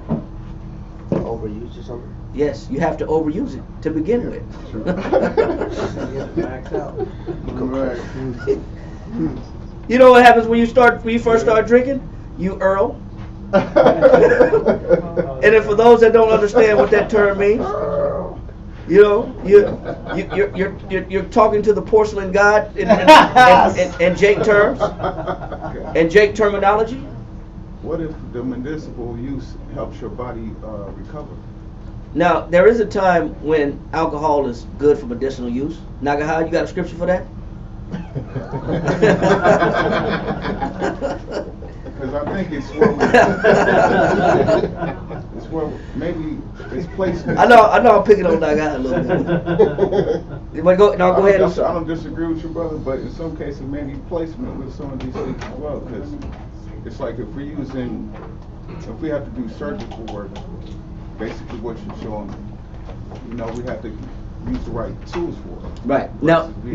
Now, who would give us those tools? Most High. Exactly. Not all of us are in tune. And that's the downside. So, is it our responsibility to give the commandments for people to learn how to be accountable? Of course. We have to. Something that grandmother did for us. Right. Now, grandma just used what she had and a little bit of, remedies, home remedies that she possessed. Right. There's a lot of times grandma went in the backyard and just pulled something out the grass. Right. And just pulled some strain. She knew. She pulled some roots up out the ground. Nobody knew them roots was ever there. It happened, huh? But grandma knew that they was there. Right. Grandma knew how to just with a penny's worth of money, of resources. She knew how to take some leaves, go in the cabinet, get some spices, get some cayenne pepper or some tea leaves. She knew how to get some cilantro. She knew how to get something and crush something, make something, whether it be some soup or whether it be a remedy, but it was a home remedy. A lot of times they back in the day they'll give you it was that nasty oil That Cod liver oil? cod liver oil. Yeah, they call it. Cod liver oil they felt was a remedy for every damn thing. You like take cod liver, what cod liver oil? That was before my time. Yeah, cod That's everything. Cod liver oil don't fix everything, but they swear by it. And it take you 2 nasty tablespoons, or if you constipate it, they give you that castor bean oil. Even more. Even Oh worse. my goodness. You hit that castor bean oil, bro, you better be next to a toilet. You know what I'm saying? Because it's gonna cause some ruptures. You know what I'm saying? And your small intestine. You know, but that was their remedies. There's families that, but there's families that just survived off home remedies. Little wine, mix this up with some liquor, with some tea leaves, some honey, some lemon, hot toddy, and they'll make a remedy and just say, drink that and go to sleep. A lot of time it was sleeping water. Just lay down, you'll be all right. Just drink some water and go and take a nap. You'll be all right. I remember one time I did a backflip. I did a backflip off a fence, and I didn't land it. I landed on my face, and I split my mouth open like the Joker. And my grandma said, "Come in and lay down." My mouth was split open. And she didn't say go get some stitches. She said, "Come in and lay down." I split my mouth open on the sides, both sides. And she said, "Just come in here and lay down." How old was you? About 8 years old. Yeah. It's hard to lay down with your mouth split open. No stitches, no nothing. Was you the oldest child? No, I wasn't the oldest child. Middle I'm just using this for example to say they didn't have a lot back then. Right. They just used what they knew. You know what I'm saying? There wasn't no doctor visits in that time frame. Right. You just had to, hey, let's take a nap.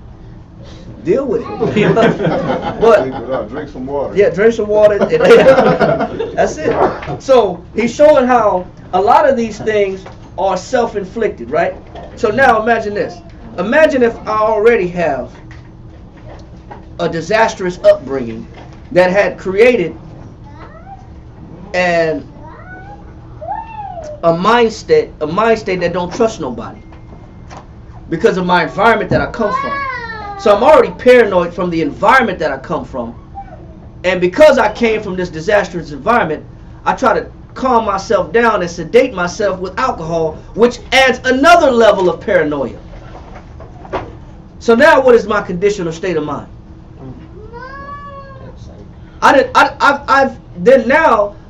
From what has caused me paranoia from the beginning, I've just heightened that level of paranoia with the alcohol, which produces paranoia by itself.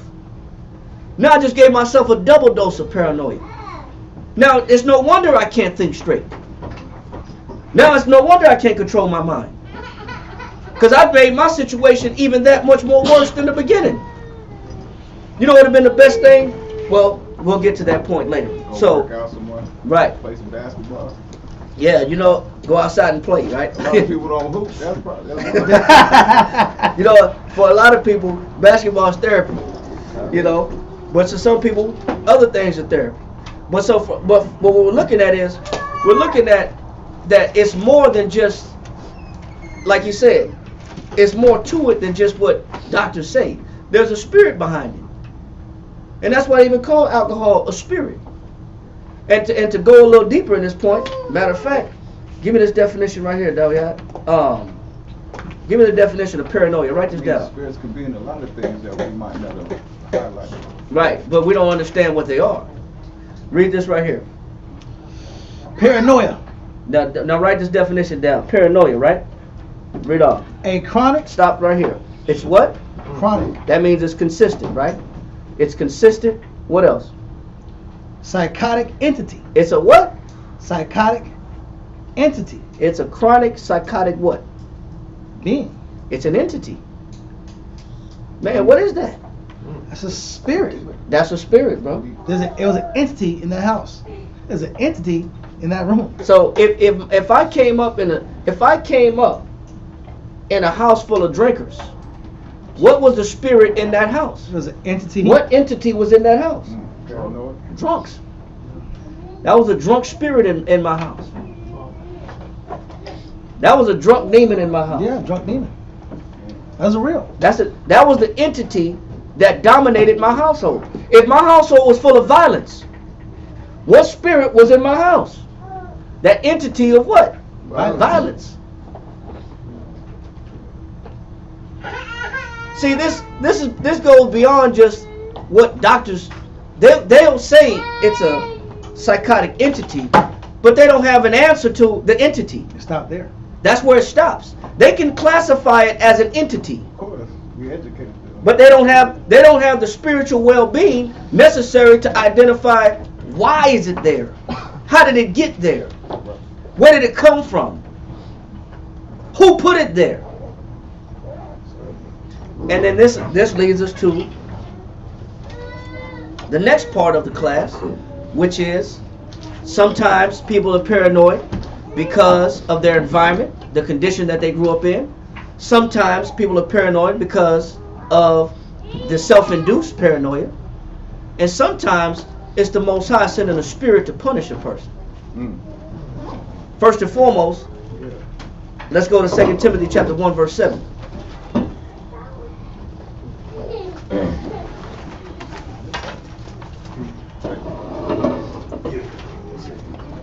Second Timothy chapter 1 and verse 7. Never yours, sir. Yep. For the Most High hath not given us the spirit of fear. It says, but the Most High, when He initially created us, by His design, by His choices, by His doing, it says the Most High didn't give us the spirit of what? Fear. Of fear. The Most High didn't. He didn't breed us with paranoia, with evil suspicion. I can't trust you. I can't trust nobody. I don't know what you're about. I don't know what you're gonna do to me. I saw him look at me a certain way. Yeah, your eye twitched when you said, yeah. When you said, yeah, your eye twitched. I know what that means. You ain't born like that, man. He said when the Most High made you, He said He did not give you the spirit of what? Fear. But of what? But of power. But of what? Power. Strength. Read on. And of love. The Most High gave you the spirit of love, power, what else? And of a sound mind. A mind that was sound. The word sound means whole. The word whole means complete. 360. Right. The Most High gave you a complete mind. It wasn't broken. It wasn't fractured. It wasn't fractured by the world. It wasn't fractured by other people. It wasn't fractured by your exes. It wasn't fractured by your friends, your parents. It wasn't fractured. The Most High initially gave you the spirit. It was pure. It was strong. It was sound. He said it was full of love. What else? And of a sound mind. And it was a complete mind. The fracturing comes from growing up in the world. The fracturing comes from inducing myself with pollutants, chemicals, and toxins. Yeah. That alter my mind state. I'm sorry, brother. So, Yes, sir. is that were we born out of sin, or just taught that we weren't divine? No, we were born out of sin, but a lot of times, the design that the Most High had instilled for us, what we did, our parents did, our friends did, our environment did, it left an impression on us. The scriptures say, train up a child in the way he shall go, and when he is older, he shall not what? Depart from it. He will not depart from it. So that means that I have to be trained with these principles. But a lot of times we didn't get these principles. We get these principles at a later date in our age and time. And have our father too. And we have our fathers for some good examples and some bad examples too. You know, some of us watched our fathers run through women. So sometimes inadvertently, like father, like son, I run through women. Sometimes our father didn't run through women, but sometimes the son does. Like we read in Jeremiah. In Ezekiel. Sometimes the son chooses a different path. So life is also about choices too. And sometimes we make wrong choices. We make choices based upon passion, pleasure, and what feels good and what sounds good, and what our mind told us, or what our imagination told us, or what we covet, or what we want, or what we desire. So he said, when the Most High created us, he said he gave us a spirit of what? Love, power, and what? Of a sound mind. Read on. Be not thou therefore ashamed. He said you ain't supposed to be ashamed of serving the Most High, representing the Most High. Right? Let that go. Just want to get that point. That the Most High gave us a sound mind, man. We didn't have these fractured, psychotic, demented disorders that we do have now, that some of us come into truth with now. When I say come into this knowledge, meaning we come into this knowledge like a diamond that's unpolished, like a raw piece of coal, you know, full of dirt and minerals all around it. We haven't been cleaned, we haven't been purged, we haven't been cut, we haven't been refined. So how do we get refined? Go to 2 Timothy chapter 2, verse 2. 2 Timothy chapter 2 and verse 2. There you Start. Give me 2 Timothy chapter 2, and give me verse 20. 20. Give me verse just straight to the point. 21. No, your verse 20 is good. Come. 2 Timothy chapter 2 and verse 20. But in a great house there are not only vessels of gold and of silver. Yeah, because all men are different, right? And some men to the Most High have different values.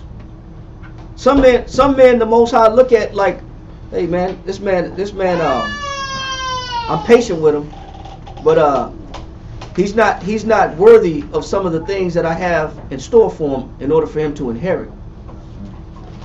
He's not ready yet. This man is dishonorable. He's not ready yet. He's not ready for the blessings I got for him. Read on.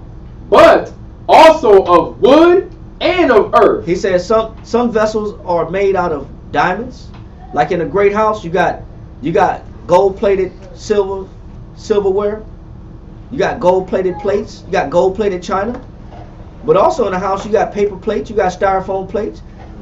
You got ceramic plates. You got stainless steel plates, stainless steel cups and tea sets. And some you got styrofoam utensils, styrofoam cups, plates, bowls, paper plates, plasticware. Everything don't have the same value. That's how the Most High look at men. The Most High look at men like that. But there's one thing that differentiates men, one man from another. Men all come from some unholy lump. But there's something that differentiates men. What differentiates men's value to the Most High? Read on. And some to honor, and some to dishonor. So what separates men? Read on. If a man therefore purge himself from these. Stop. If a man does what? Purge himself. Stop. What separates men? The value of men to the Most High. Based upon what? Therefore purge himself from these. Stop. Read it slow. Come. Therefore purge himself. Stop. What differentiates a man's value with the Most High is what about this man did he clean up about himself to elevate himself in more honor to the Most High and made himself a more respectable vessel. The only difference between men is some men purge themselves and some men don't. Some men want to stay alcoholics and some men don't. Some men don't give a damn about serving the Most High's commandments and some men do. Some men don't want to change their mind state and some men do. Some men don't care about the effect that they have on other people. Some men do. So what differentiates the value of men is how much of yourself do you want to clean up of yourself.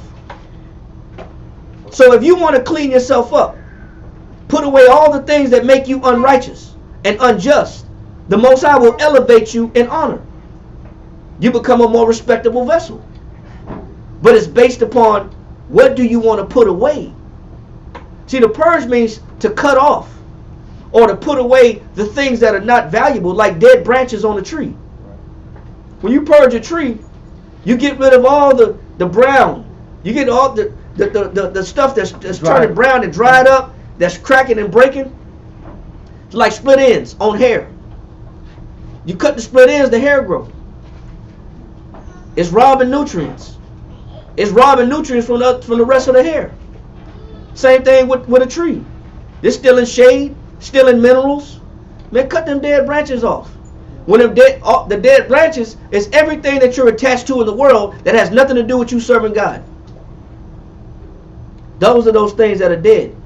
See, when a man decides to cut those things off about himself, that's unprofitable. to his relationship with the Heavenly Father, then the Most High elevates his status. A lot of people haven't gotten that education. Not yet. And that fear sets in as well as far as, okay, how do I manifest if I don't know how it works? Right. So if you don't stay true to yourself, you get caught up in the matrix with everybody else. Right. But you know what? You've made a great point. A lot of people don't. They don't, because they don't know where to find it. They don't know how to. They don't know how to. Finish reading that, and we'll get to that too. Read. Come. If a man therefore purge himself from these, he shall be a vessel unto honor. He said he shall be a what?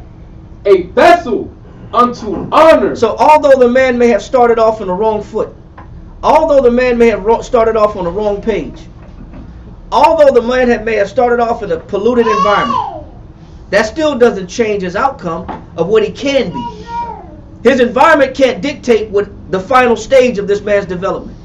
A man could be whatever he want to be with the Most High. He can be as great as he want to be with the Most High. But how much of the things that I'm attached to in the world do I want to cut off? That's the question. Do I want to cut off my adultery? Or man, do I love another man's woman? You can't receive nothing if you don't give something. Right. I love me some adultery. So man, it's hard for me to let it down, man, other man's woman. That's Man, hard for kicking his butt. yeah. Oh, I love me some cigarettes. Mhm. Oh man, it's the damn Newports, they be calling me. Man, I can't help it. Man, I just wake up and just get me one. Oh man, I got to have me one after I use the bathroom, after I wake up in the morning, before I lay down and go to sleep. I just gotta just crack me a pack. I just need at least one a day. Are you gonna let that habit, that attachment, keep you in a dishonorable stage and place with the Father? The things you attach to, or are you gonna say, I'm willing to purge that in order for the Most High to look at me as a more respectable, honorable vessel? Read on. Come. If a man therefore purge himself from these, he shall be a vessel unto honor. Go ahead. Sanctified. He shall be what? Sanctified. That word sanctified means to be purified, to be clean, to be washed. But I got to get clean from what? My bad habits and my sins. The things that keep me polluted. I'll give you an example of what people say they ain't never going to give up. Give me Leviticus 11:7 real quick. Leviticus chapter 11 verse 7. Just to get an example of what people ain't willing to part with. They're not willing to let this go. And they'd rather die than to let this go. Let's find out. Read this right here. God, Leviticus chapter 11, verse 7. And the swine. And the what? And the swine. And the what? And the swine. Some pepperoni. And the swine. Some bacon. And the swine. Some sausage McMuffins. The swine. Some ham and eggs. And the swine. Ham and cheese. And the swine. Pork chops. And the swine. Tamales. And the swine. Chicharron. The swine. Pork skin with hot sauce. And the swine. Pernil, man. Pernil. Yeah, they love that pernil. That Ephraim love that pernil.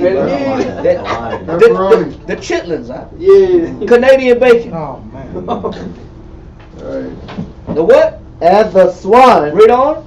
Though he divide the hoof and be cloven-footed, Read on. yet he cheweth not the cud. He don't eat grass. Read on. He is unclean to you. He's what? Unclean to you. Most High says he's unclean to you, but I don't give a damn. It tastes good. That's my breakfast of choice. He's unclean unto A you. sausage biscuit with egg and cheese for $1. No. They got it for $1. You think I ain't finna get 3 of those? With the hash browns in the morning? You think they got the all you can eat meat lovers? Buy 2 get 1 free? You think I ain't finna get the meat lovers? With the Canadian bacon and the ham and the pepperoni? All in one? He said, and the what? And the swine, Go ahead. though he divide the hoof and be cloven-footed, yet he cheweth not the cud. Read on. He is unclean to you. Some bologna, some spam, He is unclean to you. some salami with crackers, Unclean to you. pig feet, pickled pig feet in a jar, at the corner store? Unclean to you. And that pink fluid, that pink vinegar? I don't even know if that's vinegar. I ain't never seen no pink vinegar. That's cancer. That's just some pink. I don't know what the hell that pink red dye is. They got. I don't even know what that preservative is. That spam with the jelly in the can. That potted meat. Some Vienna sausages. I gotta have me some Vienna sausage with crackers. He said what? He is unclean to you. What else? Of their flesh. Of their flesh, which means their meat. Read on. Shall ye not eat? He said you're never supposed to eat no hog, no pig, no boar, no javelina, no sow, none of these, no piglet, no potbelly pig, none of them. They're all the same. None of them. Wild Russian boar, none of them. They're all the same. They're in the swine family. He said he is unclean to you. You're not supposed to put their flesh in your mouth. What else? And that carcass shall ye not touch. And you're not supposed to make pigskin belts and pigskin wallets and pigskin coats and pigskin jackets and purses and shoes. He said you're not supposed to reuse none of their instrumentation from their carcass.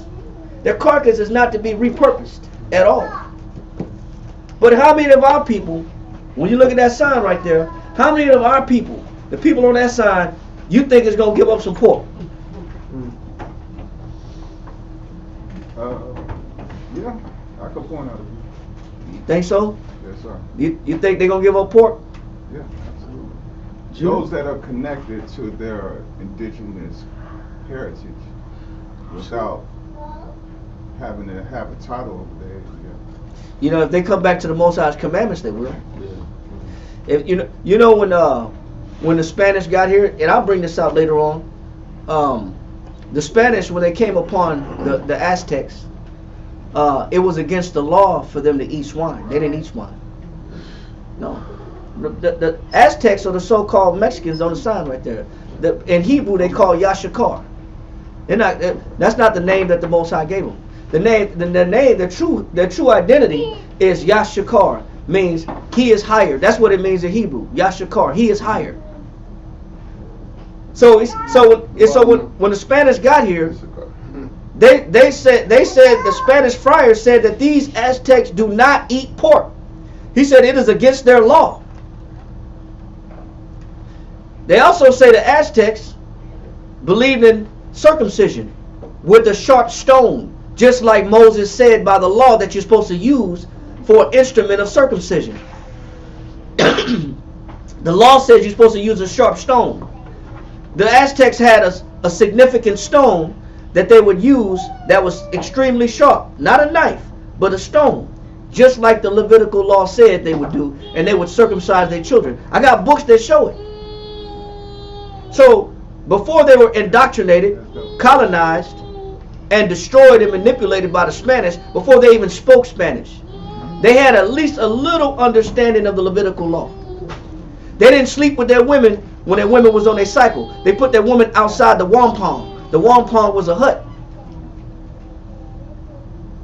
Right? Since you got the book, you ordered it already, huh? I know a lot of y'all got it. I believe it. There's a lot of things that are universal in BC times. Not a lot of things was universal. There's a lot of things that was exclusive to Levitical laws. True.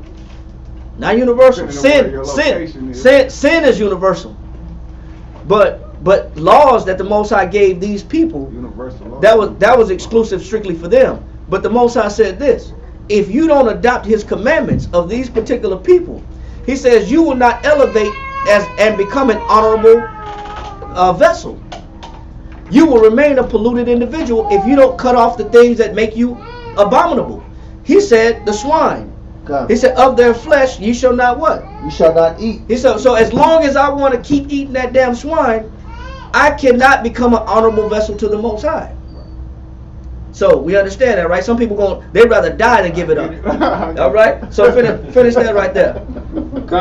Or cigarettes or whatever it is that their vice of choice is, or their sin of choice. Read that right there. 2 Timothy chapter 2 and verse 21. If a man therefore purge himself from these, he shall be a vessel unto honor, sanctified. He shall be what? Sanctified. Read on. and meat for the master's use. Then, now the Most High can use this man when he decides to purge himself from all the things he's connected to that has him in a wrong state of mind and has him out of pocket with the Father. Looking at the Most High viewing this man as a sinner. See, because the Most High knows how to deal with him. The Most High knows how to deal with men. Matter of fact, we're going to prove it. Go to somebody read Proverbs 26:10 real quick. See, if I don't want, so my status with the Father is conditional based upon the things about me that's not clean that I decide to change. The more things about me that's not clean that I decide to change, I can elevate my position with the Father. The Father can use me for his use. Now he can use me as a vessel and a demonstration as a leader for his people. But you know, what kind of leader is this? Man, I think y'all need to stop smoking. That's a hypocrite. That's not a leader. That's a hypocrite. But that's our people. I love my people. I want them all to do better. Well, guess who got to do better first? Me. If I'm going to be an example to my people, then I got to clean myself up. If I'm going to be an example to my people. If I'm going to be an example to my children, I got to clean myself up. All right, read that. Come. Proverbs chapter 26 and verse 10 reads, "The great power that form all things both rewardeth the fool." Stop right there. He said the great power that does what? That formed all things. He said the great power that does what? Formed all things. He said the great power that formed all things knows how to do what? Both rewarded. He know how to give rewards out. See, the Most High hands reward to everybody. He give you your reward. But sometimes the rewards ain't good. They say, if I don't clean myself up, see, the reward that I'm going to get is not going to be a good reward. And we'll get into that. Read on. He said he knows how to reward who? That form all things both rewarded the fool. No. Read it again. God, slide. And the great power that formed all things both rewarded the fool. He says he rewarded the fool and who else? And rewarded transgressors. So what reward? You got the definition of reward? Reward. To give in return. So the Most High knows how to give in return based upon your behavior on this earth. He got something to give you based on your behavior. So you can say, life and the benefits of it is based upon our faith and our behavior, our conduct, and our belief, our conviction, right? Our discipline and our fear. So the Most High knows, they call him the great power. He knows how to give a reward, which is what? Either good or evil. The Most High knows how to hand out good, and the Most High also knows how to hand out what? Evil. He knows how to hand out evil. Yes. If I'm not mistaken, in the book of Isaiah, it says that I create the light, darkness, good and evil. I, the Lord, do all these things. Yes. Deuteronomy 32 and 39. Read that right there. Deuteronomy 32, 39, real quick. And somebody else give me quickly Deuteronomy chapter 30. Deuteronomy 19. You want me to read it? Yeah, read Deuteronomy real quick, 32. Deuteronomy, you got it? No, you got 30 and 19. 30, 19, come. Yeah. Deuteronomy chapter 32, verse 39 reads, "See now that I, even I, am he, and there is no power with me. I kill, and I make alive. I wound, and I heal. Neither is there any that can deliver out of my hand. Read on. For I lift up my hand to heaven and say, I live forever." So the Most High said, I kill, I make alive, I do all these things. He said, so the Most High makes good and evil. Now that's in is that in Isaiah 27? Isaiah 45 and 7. 45 and 7. Yes. Give me Isaiah 27 and 4 too.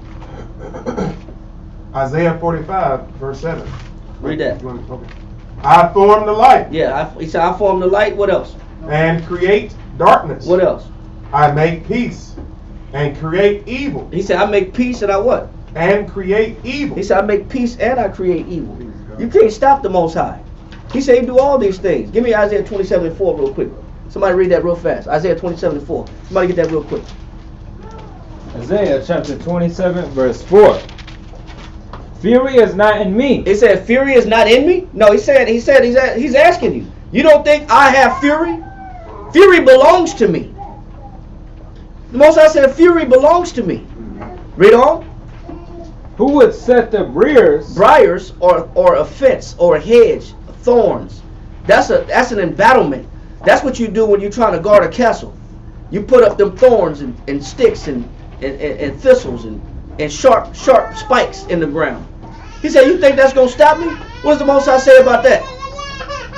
Who would set the briars and thorns against me? Read on. In battle. What did he say? In battle. Read. I would go through them. He said what? I will go through them. He said, I will go through them. Any kind of embattlements or any type of protection or walls or layers, any kind of covering or protection that we set up to be against or to give us some kind of solace and I feel comfortable. Some protection, yeah. Most I said, listen, I'm going through your shields. I'm running through your front door, bro, with the lock on it. God. So the Most High said, there's nothing you can do to stop me. I'm unstoppable. Especially if I'm angry. It doesn't matter if he's angry or not, he's unstoppable. He's the architect. Right. He So he's showing us one thing. The Most High is in control of good and evil. He knows how to dispense both. And that's the reward we're talking about. Hold that. Hold Deuteronomy 30 real quick and finish that where you was at in Proverbs. In Proverbs, yes. Okay, good. And get that definition you had of reward. Yeah. Read that. Good. Proverbs 27:6 and 10. Proverbs chapter 26 and verse 10 reads, the great power that formed all things, both rewardeth the fool and rewardeth transgressors. He said he know how to reward the fool and he know how to reward transgressors. What does he reward them with? What is that definition of reward? Reward, to give in return. Go ahead. Either good or evil. It says, I will render vengeance to my enemies. He said he will render vengeance to his what? To my enemies. Stop. How does the Most High reward the fool or the who? The transgressor. Somebody give me Psalms chapter 78 and give me verse 49. So we can stay on topic. Somebody give me Psalms chapter 78 verse 49. Psalm 78 and verse 49. He casts upon them the fierceness of his anger. So the Most High know how to reward a fool. The Most High knows how to reward a transgressor. What does the Most High do? He casts upon them the fierceness of his anger. The fierceness of his anger, how? How? Read on. Wrath. Go ahead. And indignation. Wrath, which is extreme anger, and indignation. Go ahead. Vehemency. Read on. And trouble. Go ahead. By sending evil angels among them. How will the Most High reward the transgressor? By sending evil angels among them. How will the Most High reward the unjust? By sending evil angels among them. How will the Most High reward the ungodly? By sending evil angels among them. How will the Most High reward somebody that wants to hold on to their sin? By sending evil angels among them. Now give me that definition of paranoia again. Paranoia. A chronic psychotic entity. So the Most High knows how to send a what? Psychotic entity or evil angels. So who implants that psychotic entity into a person? The Most High. The Most High does. That's the reward. That's the reward that they get for their transgressions, their sins. That's the reward that they shall inherit. They got something coming that's from a spiritual realm that they didn't see, that a doctor couldn't diagnose. It's a possession. A doctor didn't see that coming. How can a doctor see the spirit coming? An evil spirit at that. Depends on exactly what, because you got for the physical part, mental evaluation. Right, but they can't see the spirit. Can't see no spirit. No. They can't see the spirit. A lot of you're right. A lot of the spirituality is left out of the institutions. Well, it's not left out. They don't understand it. They don't come. They don't. Why? Go to 1 Corinthians chapter 2, verse 10 one more time. Matter of fact, straight to the point. Read verse 13. 2 or 13. All right. 2 Corinthians chapter 2, verse 13. 2 Corinthians 2 and verse 13. It might be 1 Corinthians. 1 Corinthians 10 and 13. 1 Corinthians chapter 2, verse 13. Straight to the point. 1 Corinthians 2 and verse 13. Yeah. Which things also we speak. It says the things that we speak. Read verse 11 real quick. 1 Corinthians 2 and verse 11. Read that. For what man knoweth the things of a man? It said the man don't understand man. Read on. Save the spirit of man. The only being that understands the spirit of a man, the only power that understands the spirit of a man is what? Save the spirit of a man which is in him. Go ahead. Even some the things of the Most High knoweth no man. It says the things of the Most High knoweth no what? No man. No man know the things of the Most High. So when the Most High decides to dispense an evil spirit on a person, a doctor can't diagnose that. They can't see that. Only the Most High understand the spiritual realm. They don't understand that. Know it no man. Read on. But the spirit of the Most High. But the spirit of the Most High. Verse 13. Read on. Which things also we speak. Go ahead. Not in the words which man's wisdom teacheth. Go ahead. It said not in the words of what? Which man's wisdom teacheth. You can read all the medical dictionaries in the world, and they don't have a section or an index dealing with spirituality. I can't even say that. If they weren't in tune to these commandments. The liberal arts and all of these things and the high sciences and enlightenment and spirituality were the foundation. What? Give scriptures real fast. Yeah, just hold on. Isaiah. I'm sorry. No, I got scripture I got to pull. Go ahead. Isaiah 29, verse 11.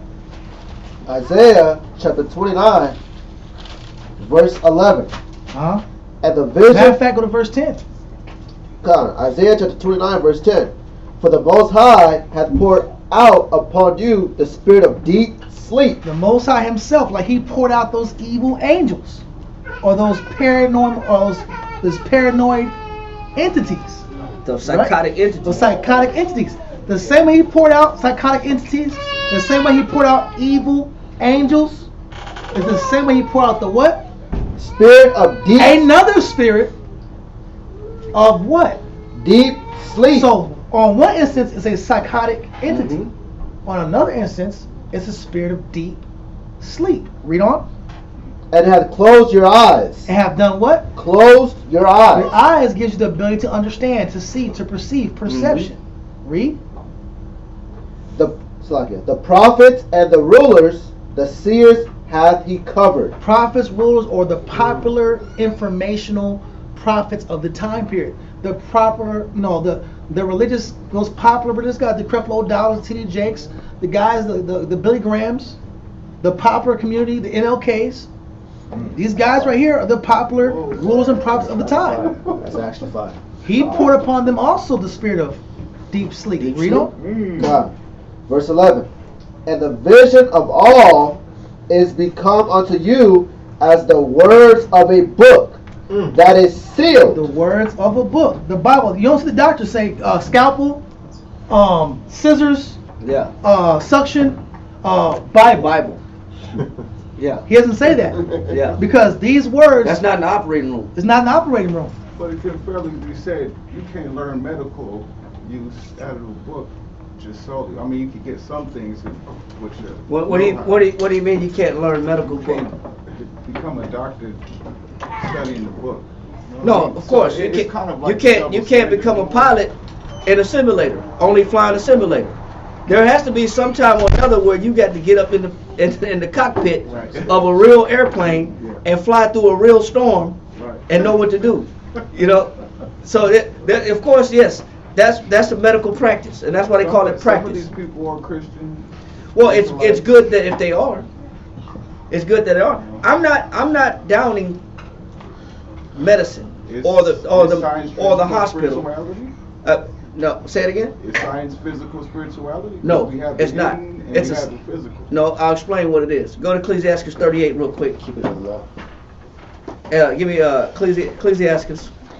You said what? Ecclesiastes 38. And real quick. This is page 130 in the Blue Apocrypha. Yeah, start at verse 1 real quick. Ecclesiastes chapter 38 verse 1. Mm-hmm. Honor a physician. It said what? Honor a physician. It said give respect to who? The physician. What's a physician? A doctor. A doctor. So, are you supposed to disrespect the doctor?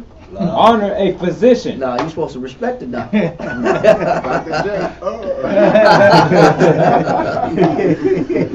Read on.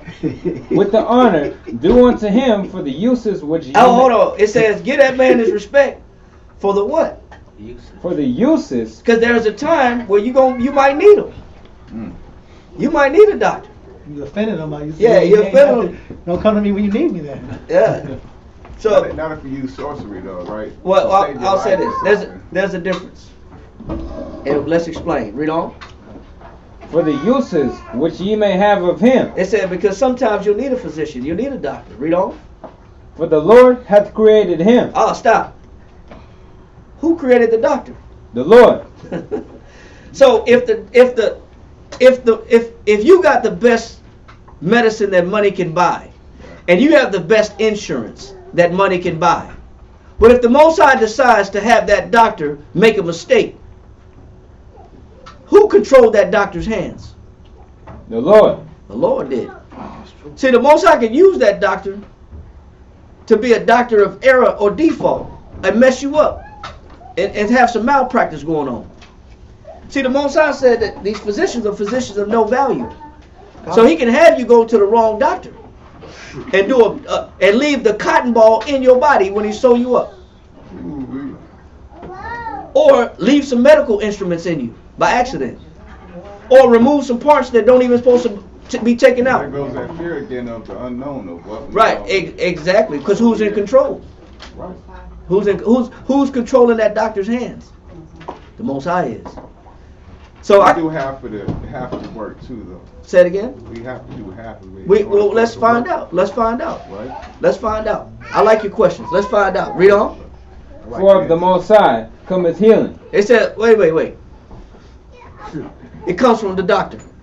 Of the Most High. Cometh healing. Hold on. It comes from the hospital.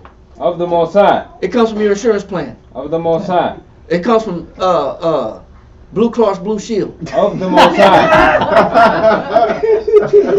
It comes from Humana. Of the Most High. It comes from Aetna. Of the Most High. Who's responsible for the healing? The Most High. So you can have the best doctor, it don't matter. If the Most High don't want you healed, the best doctor gonna make a mistake. See, the Most High is controlling everything. He's even controlling that doctor too. Because the healing comes from him. Read on. And he shall receive honor of the king. Go ahead. And if the doctor's good enough, he should be elevated in society and become well known amongst authority. See, even the president has a doctor. The surgeon general, the one that put the cigarettes cause cancer on the cigarette box. You know, he's the one that looks after the elite. Because he's the surgeon general.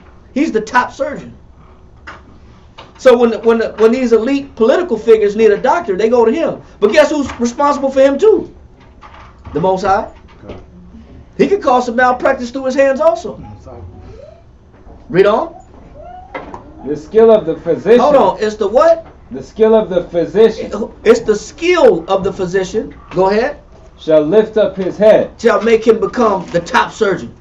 The surgeon general. Where he gets to classify what causes cancer and what doesn't. His skill elevates him. You know, people was tripping on, I forgot who it was. It was a white president that had the top doctor, the top brain doctor in America was a black guy. Naturally. Oh, that guy was running for president, right? No, it was not the guy, not Ben Carson, but it was another guy. It was another president who was an Edomite at the time who had the top doctor, the top brain doctor was a black guy. So if the president had an aneurysm, he was the one that would be used to perform. So you could be whatever you want to be, but the Most High blessed the hand of the person. Doesn't matter who he is. But if children of the Most High, we are. But what does that make us? Hold on, one question at a time. Read on. We'll get to all of them in due time. Read on. And in the sight of great men. It said in the sight of great men. Read on. He shall be admiration. He shall be made admirable. In admiration. Read on. Admiration, right. Read on. The Lord. The Lord hath created medicine. It said, who created the medicines? The Lord. Who created the medicines that the medical field takes? The plants that they find in the Amazon, what the medical field does is they break down the components and the properties and the strengths and the chemicals within the plant. They recreate the plant in a pill form. Synthesized. They synthesize the plant. That's not holistic. That's something else. Well, it's still they mimic the potency of the chemical. They don't they what they do is they either try to recreate the same chemical combination of the components found in that particular plant, and if that plant is not in abundance, then they make a copy of that plant in a synthetic form, made in a pill form with those properties and those chemicals, hoping to have the same result. But there's nothing like the real form. The real form is the most powerful of the forms, which is the plant itself. What we do is take the extracts of the plant, recreate a facsimile, a synthetic version of it, and then put it in pills, and you swallow the pill, hoping that the chemical will do the same thing as the real plant. But the synthesized version. That's all it is. A synthetic form of the real version. Just like vitamins. There's vitamins that come from plants, and then there's synthetic versions of those vitamins. Right. And that you take toxic for you. Century 21, or what's the damn pills called? Yeah. Damn the men's vitamins. One a days. Centurums, or what are they called? Centrum. Yeah, Centrum 21. Yeah, them damn one-a-day pills. All them little white chalk pills is a bunch of chemicals that's found in nature, made in a synthetic powder, in a pill form for you to swallow, because you ain't eating enough vegetables, because you don't like vegetables. You don't want vegetables. You don't like the way they taste. So you'd rather pop a vitamin gummy, than eat a real plant. You know what I'm saying? Eat some real food. Anyway, read on. The Lord hath created medicines out of the earth, and he that is wise will not abhor them. And if I'm a wise man, I won't hate the doctor, and I won't hate the medicine. I won't despise it. Now, we don't have to go through the whole thing. We're going to get back to the point. The Most High knows how to punish somebody by sending evil angels to them. Now, give me 2 Samuel chapter 16.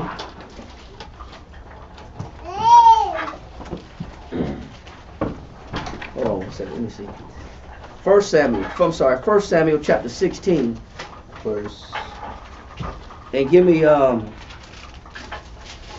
verse 14. Come. 1 Samuel chapter 16, verse 14. Let me get there first. Give me verse 14. Come. But the Spirit of the Most High departed from Saul. Now, as the Most High please. See, the Most High, he knows how to reward a man with evil. He knows how to reward a man with good. And based upon a man's actions and behavior, the Most High will do one or the other. Read on. But the Spirit of the Most High departed from Saul. So Saul was the first king of the children of Israel. He was the very first king of Israel. But he made a mistake. The Most High gave him an order. He gave him a command. He said, kill these particular Philistines. Don't leave nothing alive. Saul spared the animals, and he spared the king of the Philistines. And the Most High was upset. He spared the Amalekites. The Most High was angry. The Most High said what? Oh, the scriptures say what? Read. It says, and an evil spirit. So the Spirit of the Lord departed from Saul. Mm-hmm. So that Spirit of the Lord is a good spirit. Good. That's a right spirit. That good spirit. That's departed. That left. That good spirit left. And what came on Saul? An evil spirit from the Most High. Oh, so one spirit, which was a good spirit from the Lord, departed, and then another one came from who? The Most High. Both sides. Yep. Both come from the Most High. Read on. Come. Troubled him. And it said that evil spirit did what? Troubled him. And the evil spirit troubled that man. Oh man, it's not good to have, bro. The Most High sent that evil spirit. Now, right? Yeah, the Most High sent that evil spirit to Saul. Read on. Verse 15. And Saul's servants said unto him, behold now, an evil spirit from the Most High. Even his servants recognized, man, you got a demon on you. Yes. There's something that you gotta do. Something you gotta do, bro. You better figure something out. You gotta do something quick, cause you got a demon on you. Read on. An evil spirit from the Most High troubleth thee. Read on. Let our power now command thy servants, which are before thee, to seek out a man who is a cunning player of an harp. Read on. And it shall come to pass when the evil spirit from the Most High is upon thee. It says, so the Most High said he would send that evil spirit periodically. He would come in cycles. Come to visit us. He'll come on Saul and he'll come off. He'll come on him, he'll come off. That evil spirit had a time frame that he had a schedule to keep. He had a schedule. So every time at a particular schedule, on schedule, that's evil spirit to jump on Saul on schedule. Read on. Okay. That he shall play with his hands. And you better get a man that can play the harp with his hands. Read on. And thou shalt be well. And read on. And Saul said unto his servants. And you shall be healed when that man play that harp. Read on. Provide me now a man that can play well, and bring him to me. He said, I need a man that can seduce this demon and get this demon off me with some harp playing. Good music. A harp is a heavenly instrument. I need to hear some heavenly music to get this demon off me. Yeah, good player. I need some scapes. You know them damn soundscapes that you get on them soundscapes of the waterfall, and you got the raindrops and the ocean crashing waves that you put on your Spotify. You know, he said, I don't need no soundscapes. I need some heavenly scapes. I need some harp playing to get this demon off me. But you know what? Who put the demon on him? Because of what? Because of his disobedience. See, this level of this spirit, this paranormal spirit came on this man, not because of alcohol, not because of his environment, but because of his disobedience. He called it upon himself. He called it upon himself because this man was disobedient. And that's how the Most High brings this paranoid spirit upon us. Sometimes it's because we don't want to listen to the Most High telling us to do something, and we don't want to obey and follow. So therefore, we're left over with this spirit that comes on and off of us on the Most High schedule. The Most High is controlling that evil spirit. Most High like, you okay, you about to get comfortable? Go ahead and get on him right now. Oh. I want him on this hour. I can't sleep. Yeah, I can't sleep. Yes, that's true. This is real. First Maccabees chapter 6 real quick. It's like the serpent eating his tail. I don't know about that. We'll get to that some other time. But let's find out about this spirit of madness that comes upon men. What verse? We are going to First Maccabees and chapter 6, start at verse 8. First Maccabees chapter 6 and verse 8. Whenever you're ready, sir. Start. Yes, sir. Now, when the king heard these words, he was astonished. Read on. And sore moved. Whereupon he laid him down upon his bed and fell sick for grief. It says this king that's tried to kill, that was putting to death the children of Israel, tearing down their sanctuaries, the Most High went ahead and brought a spirit on him. And this man's hopes, his hopes and his expectations failed him. So he started getting depressed. He was in a depression.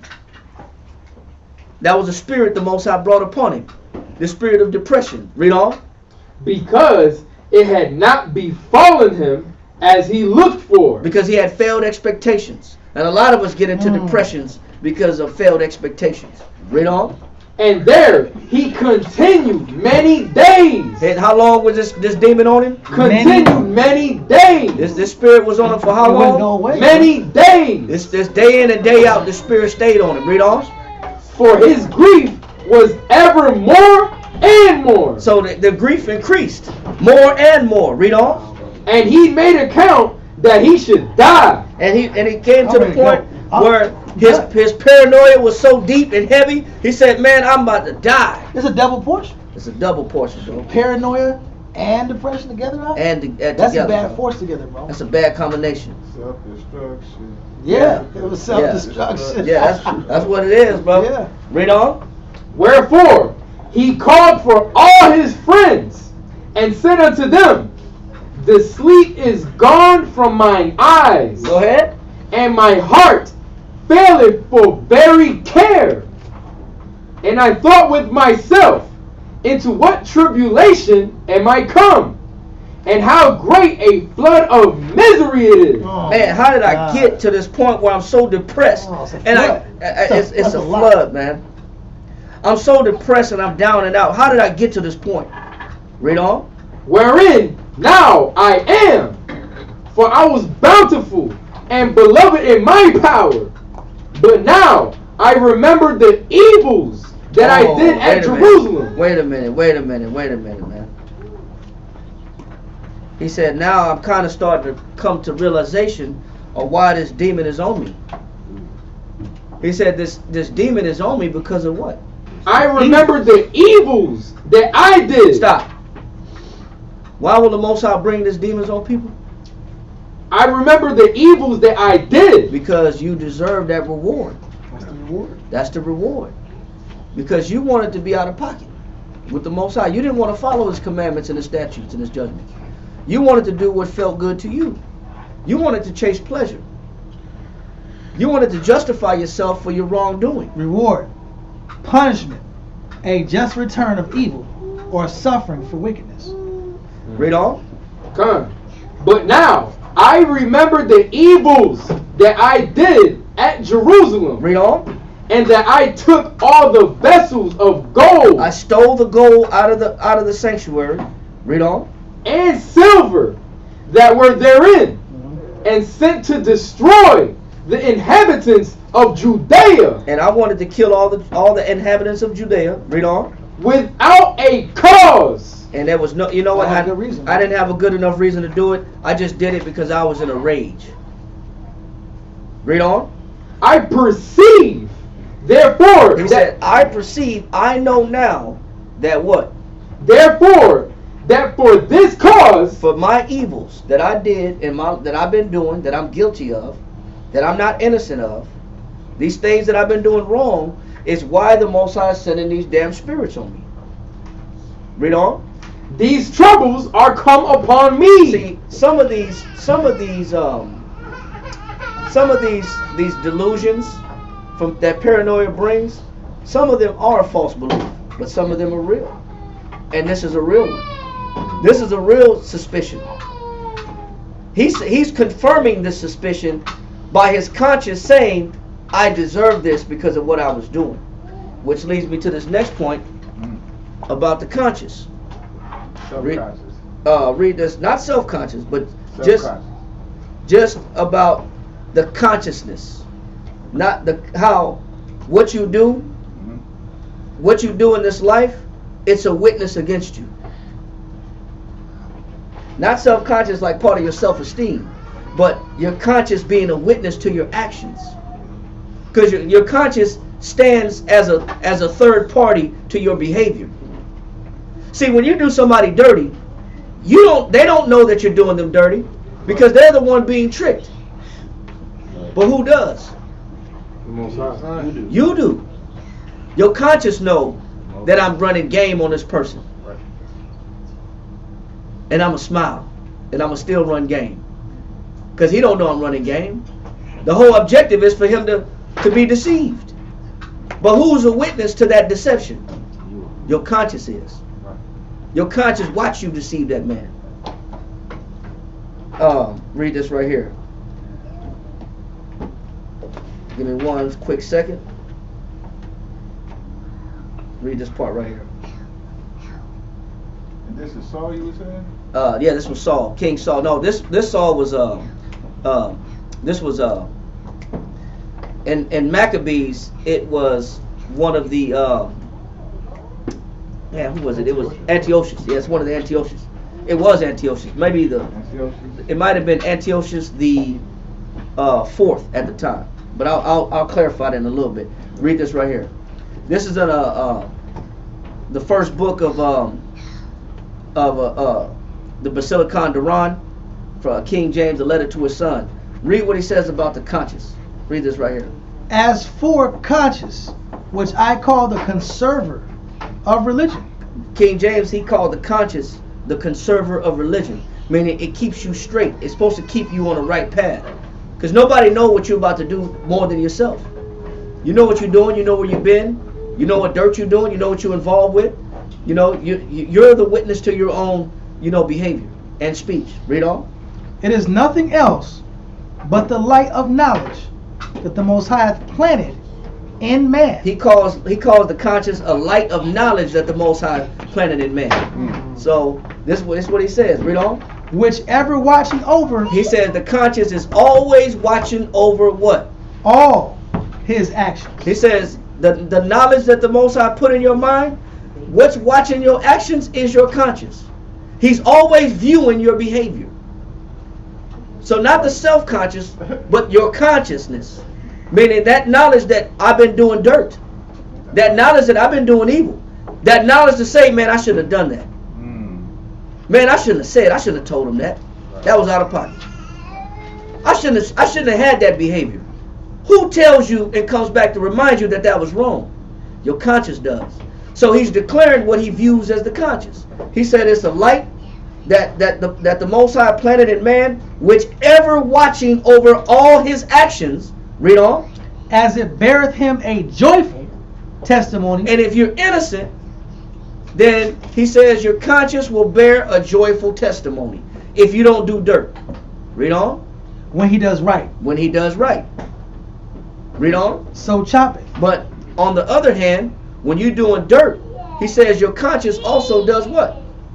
He said it choppeth. It choppeth. So meaning what? Strikes. It strikes him. Yes, sir. Could you repeat where it's coming from? Basilicon Duran, a book written by King James. So it was a book written by King James to his son. He was telling his son to keep a clean conscience. He said because your conscience is going to give a testimony of your behavior. He said when you do right, he says you'll have a joyful testimony.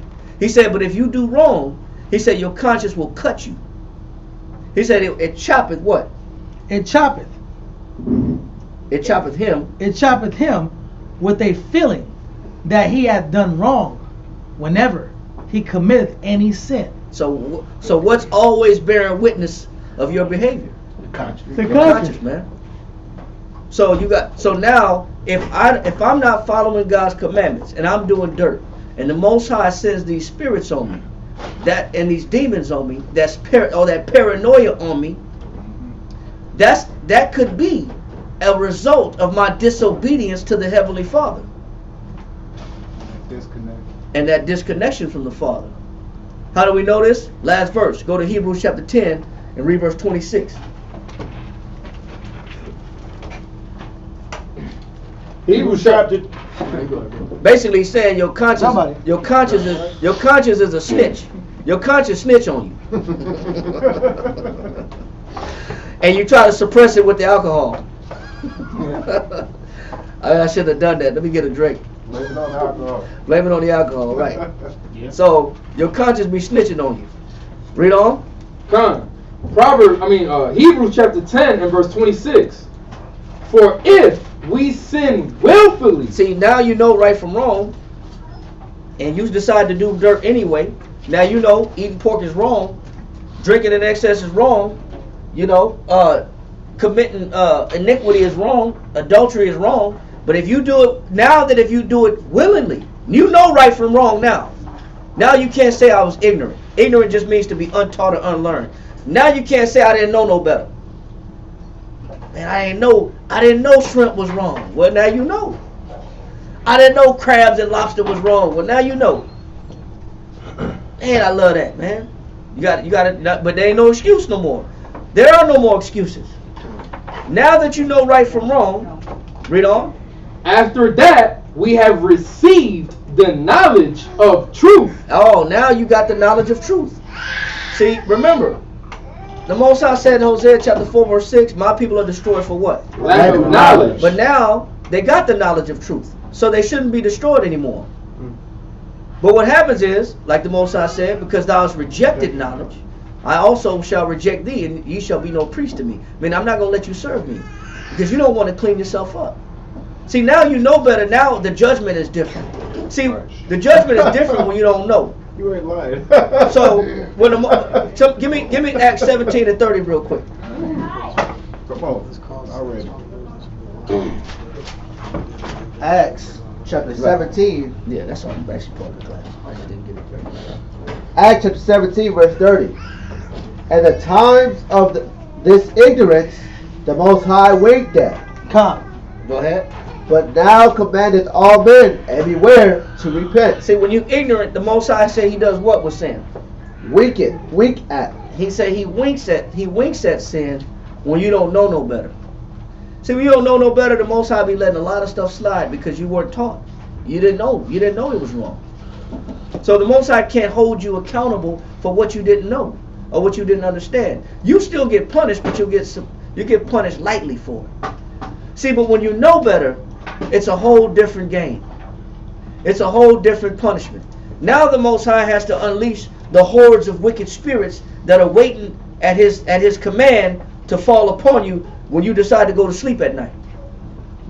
Now I got dark spirits, entities. I got little demons standing on my chest. Yeah. I got sleep paralysis. Now I wake up and I see a dark figure and I'm frozen. Shadows in the dark. Now I'm seeing things. Now I'm feeling things on me in my sleep, choking me in my sleep. Now the Most High has dispensed his evil angels on you because you know better now. Blow tires off the car, steer into the wall, crash into the wall. The Most High got to send them angels now because they do his bidding. Especially when somebody has a reward coming for them. And we ain't talking about it. We're not talking about a good reward. Say it again. We're self-reflecting. Either I don't think you have to send anything if we. Well, no, he's still going. To ourselves. No, he said, "Thine own wickedness shall correct thee." Right? Jeremiah 2 and 19, right? But 19. Yeah, read that. Jeremiah 2 and 19, real quick. I'm sorry, fellas. Jeremiah chapter 2 and verse 19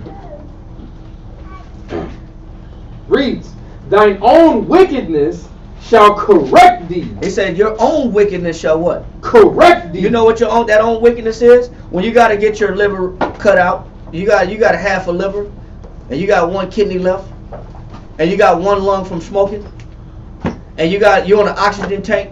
Oh, it's crazy, bro. And you're on a flammable oxygen tank because you got emphysema. You can't breathe. I know. You can't breathe. You got one lung remaining. You got that little hole cut in your trachea because you done wore your throat out. So you got to smoke your cigarette through that little hole. And you got that little voice machine. I sound like a transformer. You know what I'm saying? Because now you done smoked your throat away. He said, "Thine own wickedness shall what? Correct thee." Or you get a stroke from the drugs that you do, and now you're in a wheelchair for the rest of your life. Not cool. Tell my mother. He said, "Thine own wickedness shall what? Correct thee." Your own wickedness shall correct you." See, the Most High got many ways, a multiplicity of ways to punish a man. A multiplicity. Finish that in Maccabees real quick. Come. First Maccabees chapter 6 and verse 13. "I perceive therefore that for this cause these troubles are come upon me." Now my conscience, he knows what Antiochus is saying. My conscience is eating me alive. And I've come to the conclusion, and I've meditated on it enough to know exactly why I'm in this condition. Because I've been doing dirt, and I've been doing evil, and the Most High is not pleased with me. Give me that definition of delusion, real quick. Definition of delusion, real quick. Preferably, I think the second definition.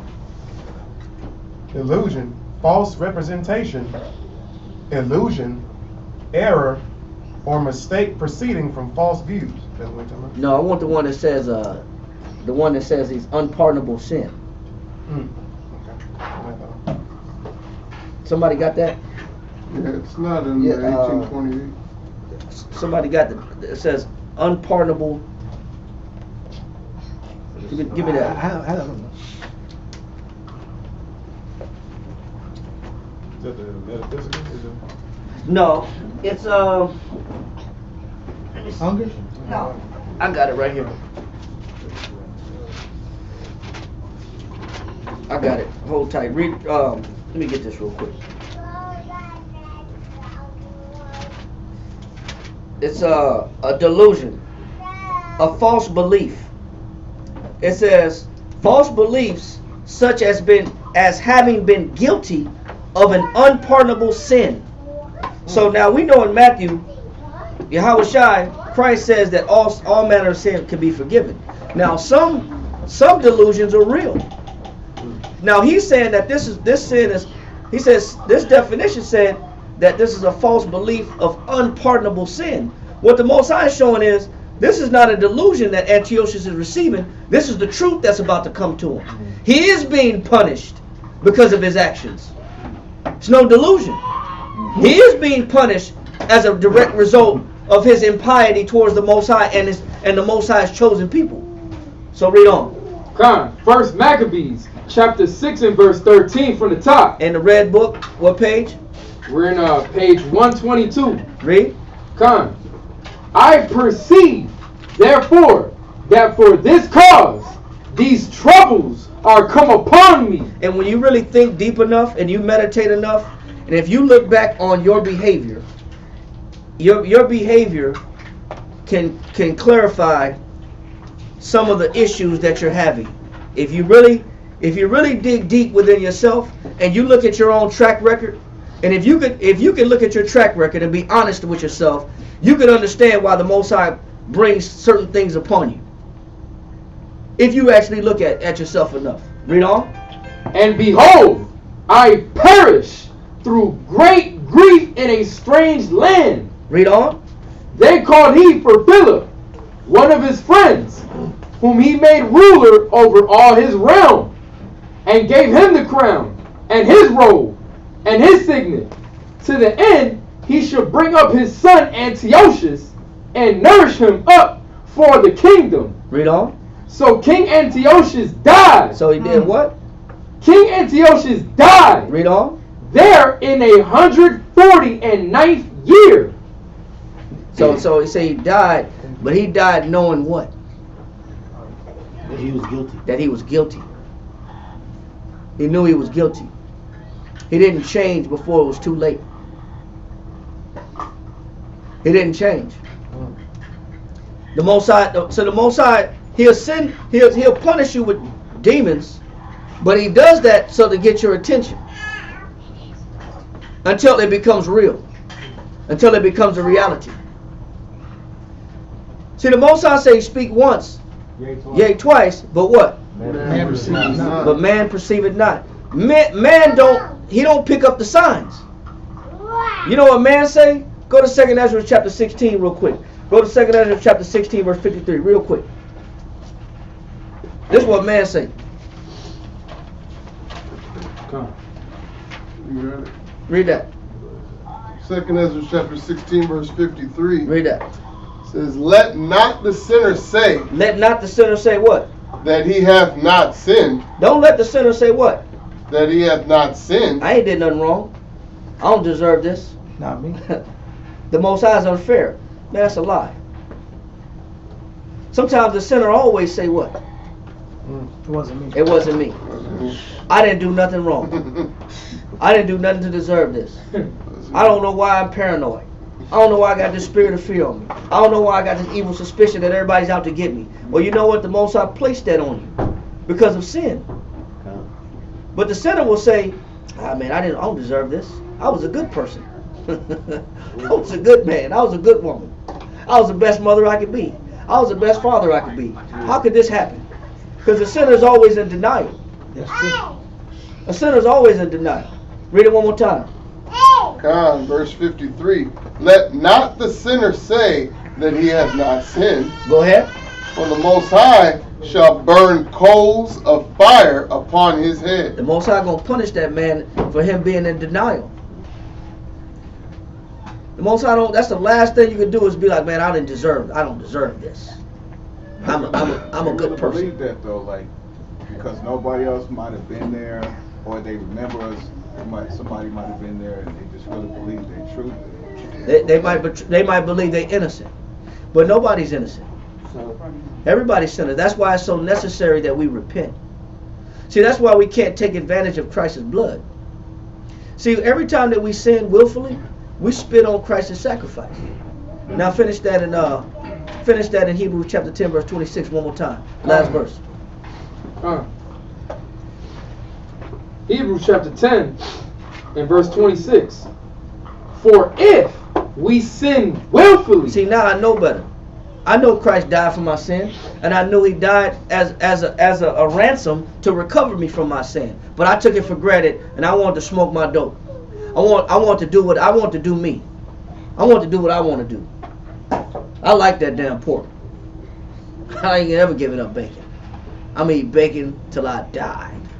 Okay. Bacon till you die. Okay. Well, now if you sin willfully, read on. Over it too. Why you? I know, say prayer that the Most High to bless us, right? Read on. For if we sin willfully, after that we have received the knowledge of the truth. After you got the knowledge of the truth, now you're not ignorant no more. Read on. There remaineth no more sacrifice for sins. Go ahead. But a certain fearful looking for of judgment. He said, but a certain fearful looking of judgment. What spirit is that? Paranoia.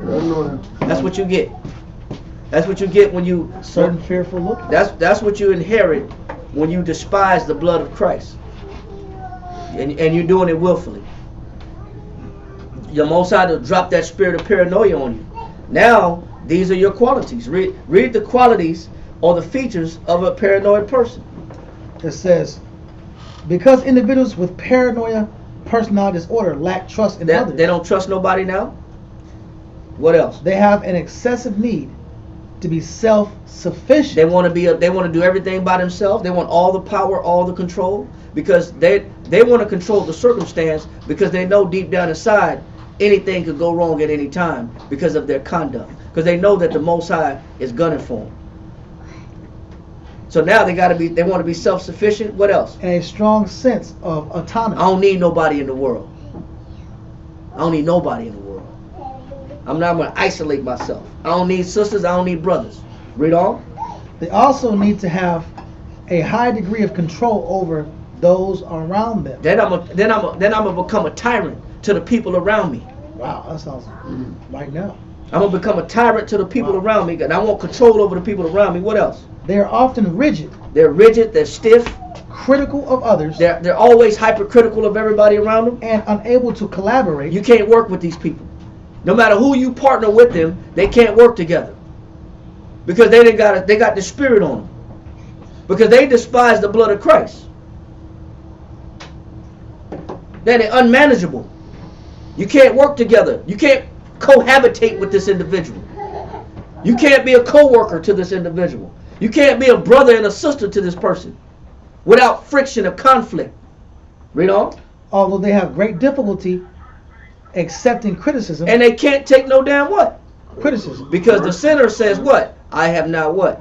I have not sinned. Because they don't see themselves. Read on. Themselves. They may blame others for their own shortcomings. It's your fault that I drink like I do. You make me drink. It's your fault that I'm angry. It's your fault that I'm this person. You made me like this. You made me like this. No, the demon made you like that. The demon that got on you, that's on you because you don't want to serve the Most High. So you left with all these different shortcomings. This is now your perpetual personality. Because you got a demon in your mind, you become the demon to everybody around you. Read on. Because of their quickness to counterattack in response to the threats they perceive around them. Now, they're so quick to counterattack because they're out of pocket with the Most High. They're not right with their Maker. There's no peace in this person's mind because they haven't confessed and made peace. And that'll be a whole nother class. How to get this spirit off, it'll be the next class. When you got this demon on you. How to fix this demon, it'll be the next class. Because some people, they didn't inherit this demon. This demon wasn't self-induced. Some of this is by punishment by way of the Most High because of their sins and inability to see themselves. And now they're left with this kind of personality. So when you got these kind of traits, you know that the Most High is stinging this person. That's not a blessing to have these traits. That's a direct punishment from the Most High. You can finish that part right there. It says, they may be... Hold on, right here. Right here, this part right here. Individuals with this disorder seek to confirm their preconceived negative notions regarding people or situations they encounter. Go ahead. Attributing malevolent motivations to others that are projections of their own fear. He says now they become a projector of their what? Own fear. Now they become a projector of their own paranoia. Now that's where the skepticism comes from. Meaning it becomes more apparent to everybody else around them, right? No, it becomes, what he's saying is, they start projecting the fear that's in them on other people. Oh, okay. I can't trust you. I can't trust you because you looked at me a certain way. Yeah. This is what you're gonna do. This is what you're gonna do, but it's really what they're gonna do. Yeah. But they project their fear out on you. That's how I still. You're cheating on me. Right, but they're cheating. But they're the cheater. But they're the cheater. The king cheater. You stealing the money out the bank. But you got money in your pocket, not yours. Exactly. So, yeah, right. But that's what a person is left like when the Most High starts dealing with them. When they're out of pocket with the Father. Out of pocket. Reprobate mind. They got a reprobate mind. Read on. Finish that. Hebrews chapter 10 and verse 27. But a certain fearful looking paranoia. A certain fearful looking for. Go ahead. For judgment. That's right. That's where that fear comes from. That's where that paranoia comes from. Read on. And fiery indignation. And they act it out on the people around them. So it's evident. You can see it. It's obvious to people around them that they can see, man, something's wrong with this person's spirit. This person's spirit is off. This person's spirit is not at peace. They're not at peace within themselves because they're not at peace with the Most High. Read on. And fiery indignation, which shall devour the adversaries. The Most High call these individuals what? Adversaries. Read on. He that despised Moses' law died without mercy under 2 or 3 witnesses. All it took was 2 or 3 witnesses when a person was put to death in the Old Testament. Read on.